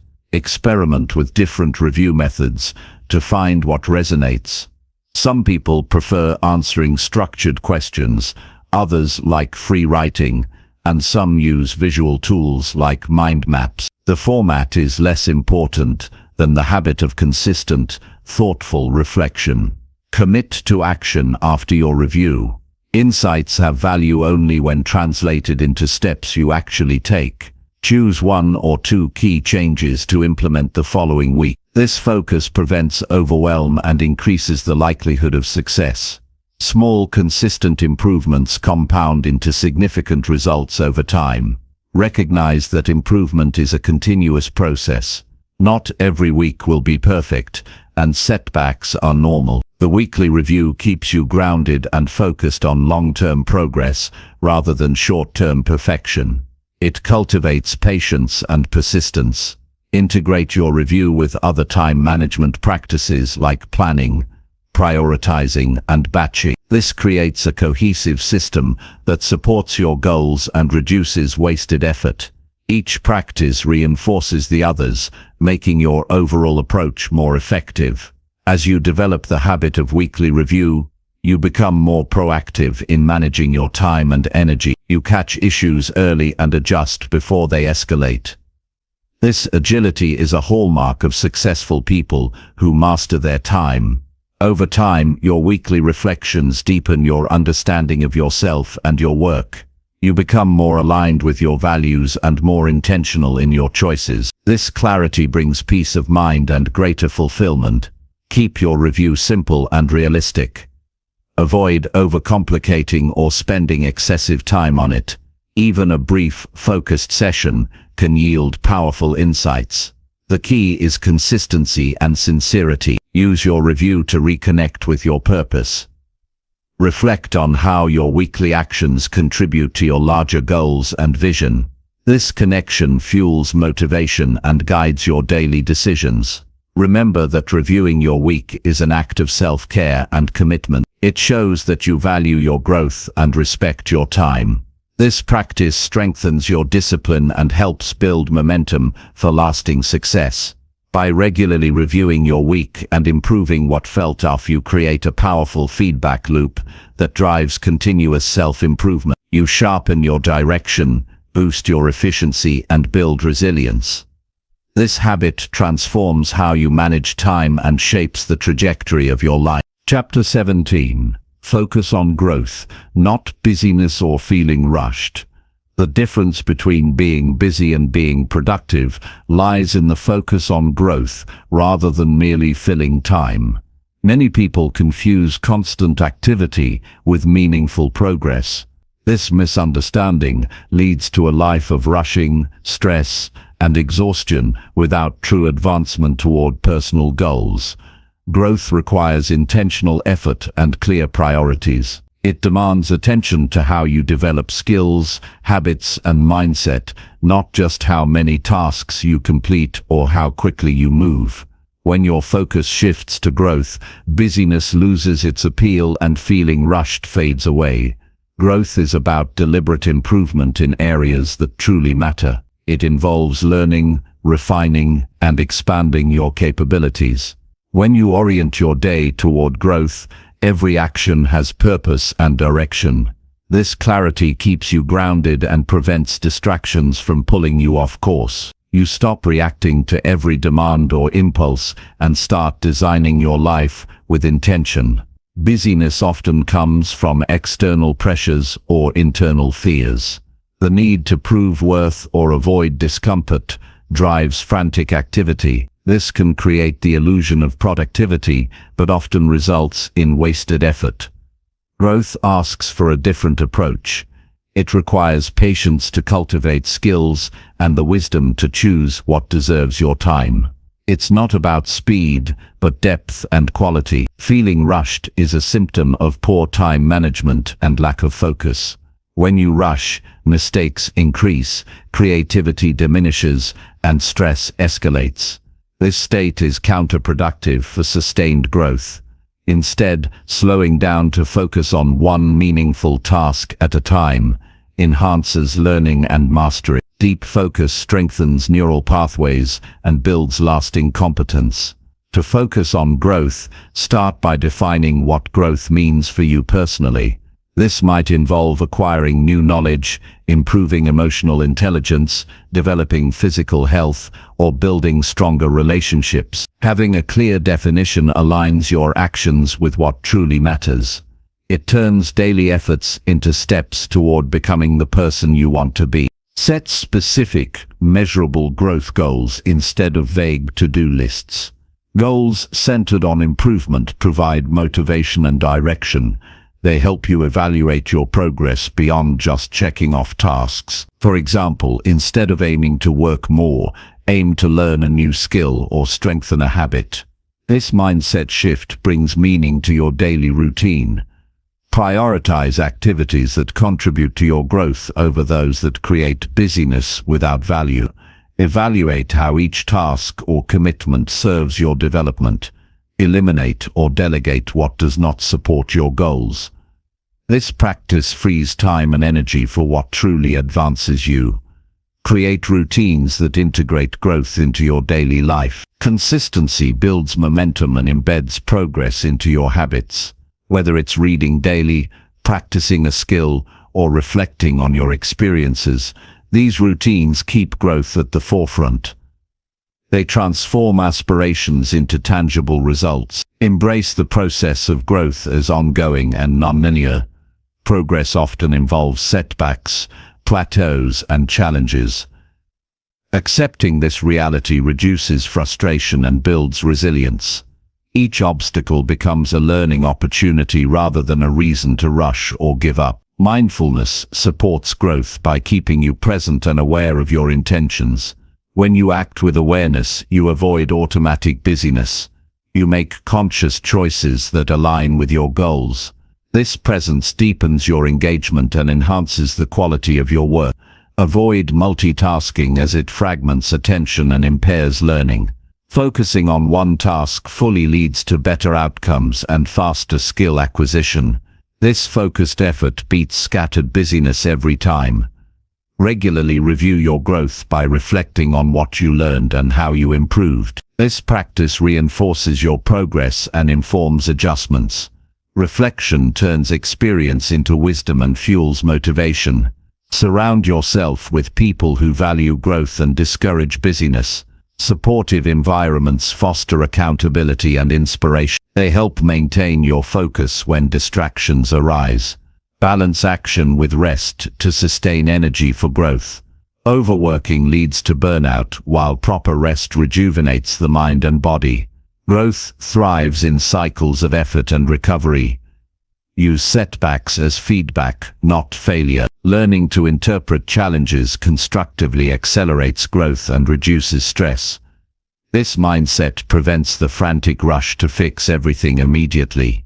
Celebrate milestones and progress. Acknowledging growth boosts confidence and reinforces commitment. It transforms effort into fulfillment. Avoid comparing your growth pace with others. Everyone's journey is unique. Focus on your own progress to maintain motivation and reduce pressure. Incorporate learning into everyday experience. Growth doesn't only happen in formal settings but also through reflection on daily challenges and interactions. Simplify your schedule to focus on high-impact activities. Removing unnecessary busyness creates space for meaningful work and rest. Practice patience with yourself. Growth is a marathon, not a sprint. Steady effort over time yields profound transformation. Focus on growth brings clarity, calm, and purpose. It frees you from the trap of busyness and rushing. This shift empowers you to use your time wisely, develop resilience, and achieve lasting success. By valuing growth over mere activity, you craft a life of intention and fulfillment. Chapter 18. Cut out commitments that no longer serve you. Removing commitments that no longer serve your growth is a crucial step toward reclaiming your time and energy. Over time, responsibilities, obligations, and promises can accumulate in ways that clutter your schedule and distract you from your true priorities. Holding on to these outdated commitments creates unnecessary pressure and limits your ability to focus on what matters most. Identifying and cutting these ties requires honesty and courage, but leads to greater freedom and clarity. Begin by listing all the commitments in your life: professional, personal, social, and volunteer work. Seeing everything on paper or screen helps create a clear picture of your current load. This list might include regular meetings, projects, social groups, habits, or tasks you've agreed to but no longer feel aligned with. Next, assess each commitment critically. Ask yourself whether it contributes positively to your goals, values, and well-being. Does this commitment support your growth or drain your energy? Does it bring satisfaction, purpose, or joy? Or does it cause stress, distraction, or resentment? Your answers will help you determine which commitments are worth maintaining and which are not. Be aware that not all commitments carry the same weight. Some are essential and non-negotiable, such as family responsibilities or core job functions. Others are optional or negotiable, like social engagements or side projects. Focus your evaluation primarily on the latter. These are often the commitments that quietly consume your time without providing meaningful returns. Recognize that saying yes to everything creates a false sense of productivity, but leads to burnout and overwhelm. Learning to say no is a powerful skill that protects your boundaries and preserves your focus. Saying no respectfully and clearly is an act of self-respect and honesty, not selfishness. It allows you to devote yourself fully to the commitments that truly deserve your attention. Prepare to communicate your decision to reduce commitments with transparency and kindness. When declining, explain briefly that you are focusing on priorities that align better with your current goals. You don't owe detailed justification. Clear and polite communication maintains relationships while setting firm limits. Cutting commitments also involves letting go of habits and routines that no longer serve you.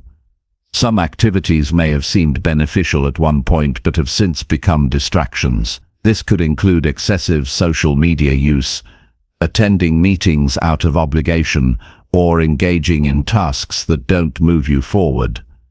Identifying these habits allows you to replace them with practices that better support your growth.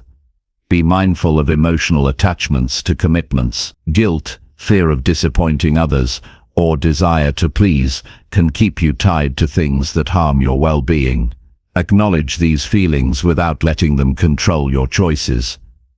Remember that prioritizing yourself benefits everyone in the long run by enabling you to show up as your best self. Create space in your schedule for rest, reflection, and focused work by shedding unnecessary commitments. This newly freed time enhances your creativity, decision-making, and energy.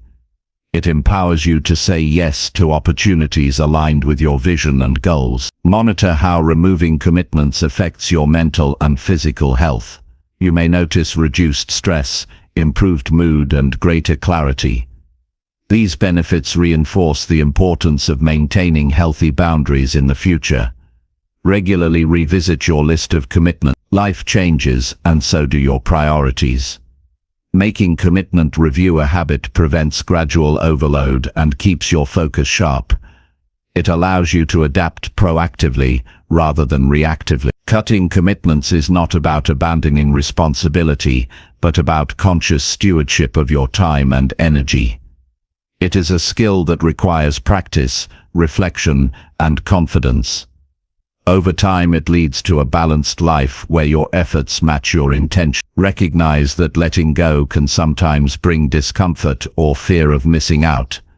These feelings are natural. They often signal growth and the need for change.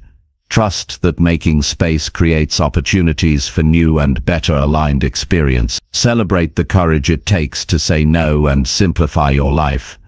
Each commitment you release is an investment in your personal growth and long-term success. It strengthens your ability to focus deeply and act decisively. By cutting out commitments that no longer serve you, you gain control over your time and energy. You reduce overwhelm and increase your capacity for meaningful work. This clarity supports resilience, creativity, and fulfillment. It frees you to live intentionally and pursue your highest priorities with commitment and joy. Make this practice part of your ongoing time management. Regularly evaluate your commitments and adjust accordingly. This habit ensures that your life remains aligned with your goals and values. Ultimately, simplifying your commitments allows you to create a life of purpose and balance. It opens space for what truly matters and nurtures your growth every day. This deliberate approach to managing obligations is a cornerstone of successful time mastery and meaningful living. Chapter 19. Make time for learning something new each day. Learning something new every day is a powerful habit that fuels growth, sharpens the mind, and expands your possibilities. Life is constantly evolving, and staying curious keeps you adaptable and engaged. By dedicating time daily to acquire fresh knowledge or skills, you cultivate a mindset of continuous improvement that sets successful people apart. This commitment does not require hours of study, but consistent, focused moments that accumulate into meaningful progress over time. To begin, identify areas of interest or skills that align with your personal or professional goals. Learning that connects to your aspirations creates motivation and relevance. It can range from mastering a practical skill, exploring a new subject, developing emotional intelligence, or understanding a different perspective. Having clear intentions helps you prioritize what to learn each day.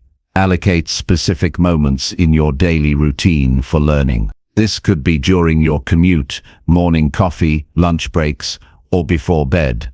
Making learning a scheduled habit ensures it becomes part of your rhythm rather than an afterthought.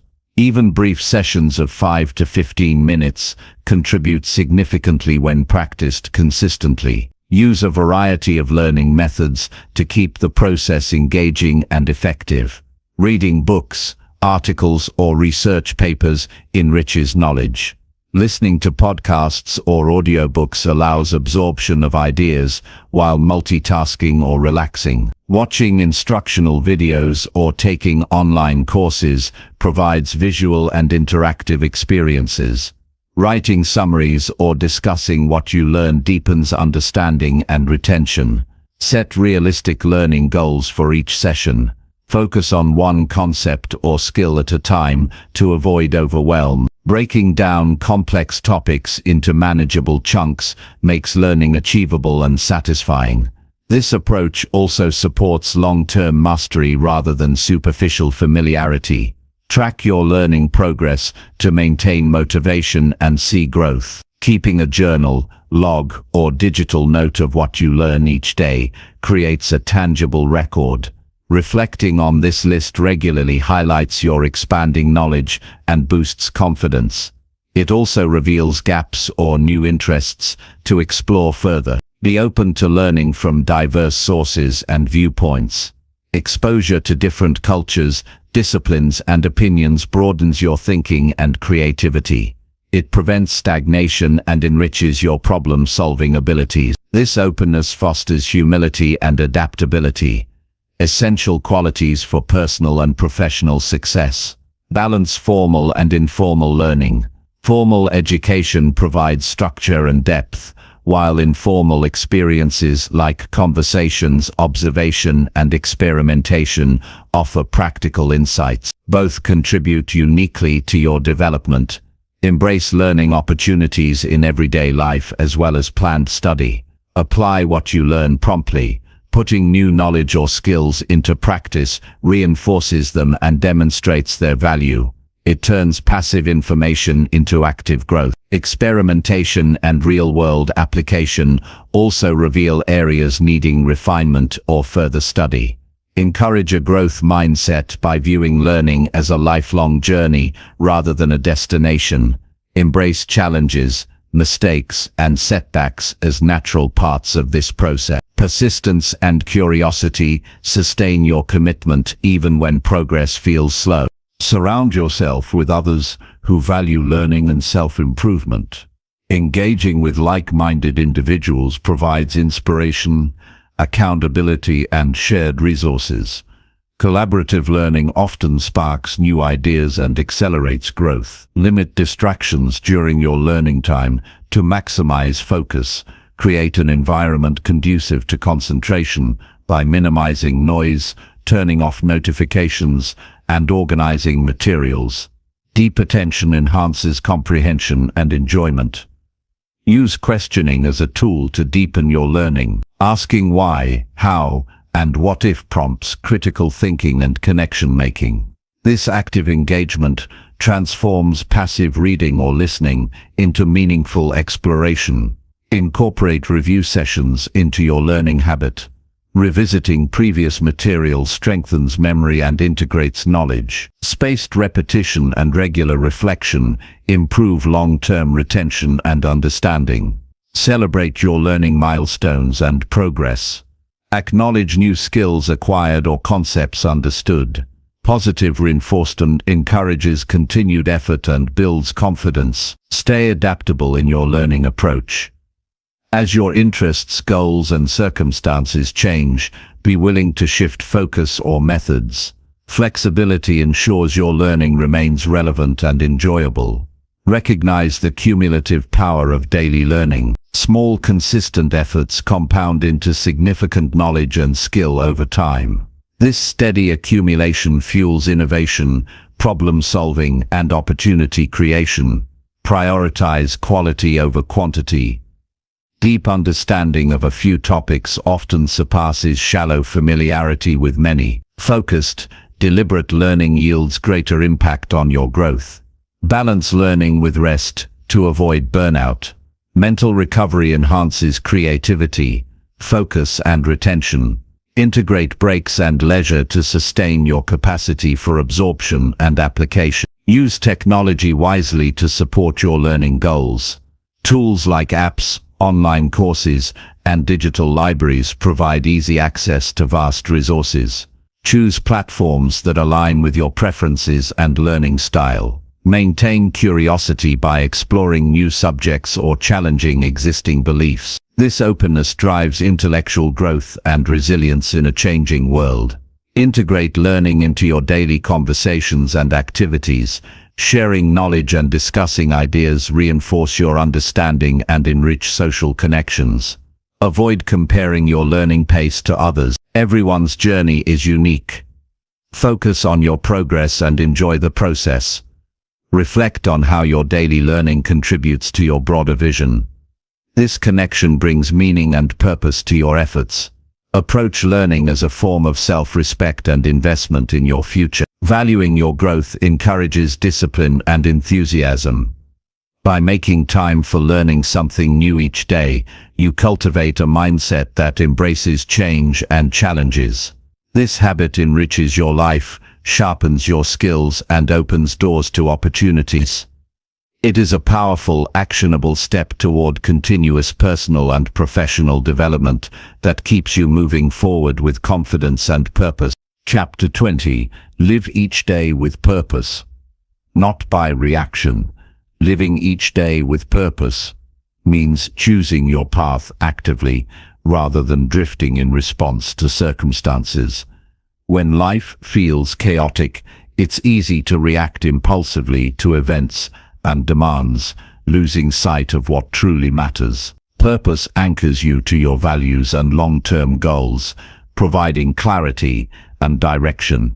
Acting with intention strengthens your resolve and helps you navigate challenges with calm and confidence.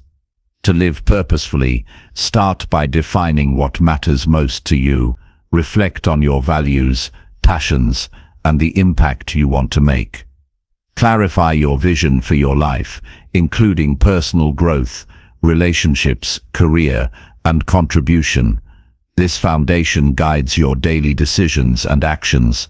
Design your daily routine around your purpose. Align activities with your priorities instead of allowing distractions or urgencies to dictate your time. This conscious scheduling fosters focus and meaningful progress. Purpose-driven days feel more fulfilling and less reactive. Practice mindfulness to stay present and aware of your intentions. When you notice reactive impulses, pause and ask if your response serves your purpose. This awareness breaks automatic patterns and invites thoughtful action. It also reduces stress caused by feeling out of control. Set clear boundaries to protect your purpose. Saying no to requests or activities that do not align with your goals preserves your energy and focus. Boundaries enable you to invest deeply in what matters, rather than spreading yourself thin. Use as a compass rather than a checklist. Purpose is about direction and growth, not just task completion. Regularly revisit your goals to ensure they reflect your evolving values and aspirations. Adjust as needed to keep your path relevant and inspiring. Cultivate resilience by accepting that setbacks are part of purposeful living. Challenges test your commitment and offer opportunities to learn. Responding with patience and problem-solving instead of frustration maintains momentum toward your purpose. Develop emotional discipline to manage reactions effectively. Strong emotions can cloud judgment and prompt impulsive decisions. Techniques like deep breathing, journaling, or talking with trusted mentors help regulate feelings and foster clarity. Engage in regular reflection to evaluate if your actions align with your purpose. Evening reviews or weekly check-ins provide insight into your progress and guide course corrections. Reflection reinforces intention and learning. Surround yourself with supportive people who respect your purpose. Community and accountability encourage consistency and offer encouragement during difficult times. Sharing your vision deepens connection and motivation. Embrace simplicity in your daily life to reduce noise and distractions. A clutter-free environment and clear priorities support purposeful focus. Simplification creates space for thoughtful action and creativity. Practice gratitude to deepen your connection with purpose. Appreciating what you have cultivates contentment and reinforces meaningful living. Gratitude shifts perspective from reaction to appreciation. Visualize your ideal day, rooted in purpose. Imagine how you would spend time, engage with others, and face challenges.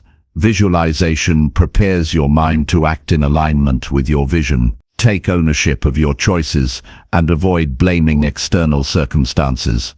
Purposeful living requires accepting responsibility for your path and reactions. Ownership empowers change and growth. Be patient with yourself as you develop purposeful habits. Change takes time and effort. Celebrate small steps and progress to build confidence and momentum. Integrate purpose into routine tasks by finding meaning in them. Even mundane activities support your larger goals when approached with intention. This mindset transforms ordinary moments into contributions toward your vision. Balance flexibility with commitment. Life's unpredictability requires adapting plans while maintaining core purpose. Flexibility prevents rigidity and supports resilience. Avoid overcommitting to avoid reactive stress. Focus on fewer meaningful engagements to preserve clarity and energy. Quality over quantity enhances purposeful impact.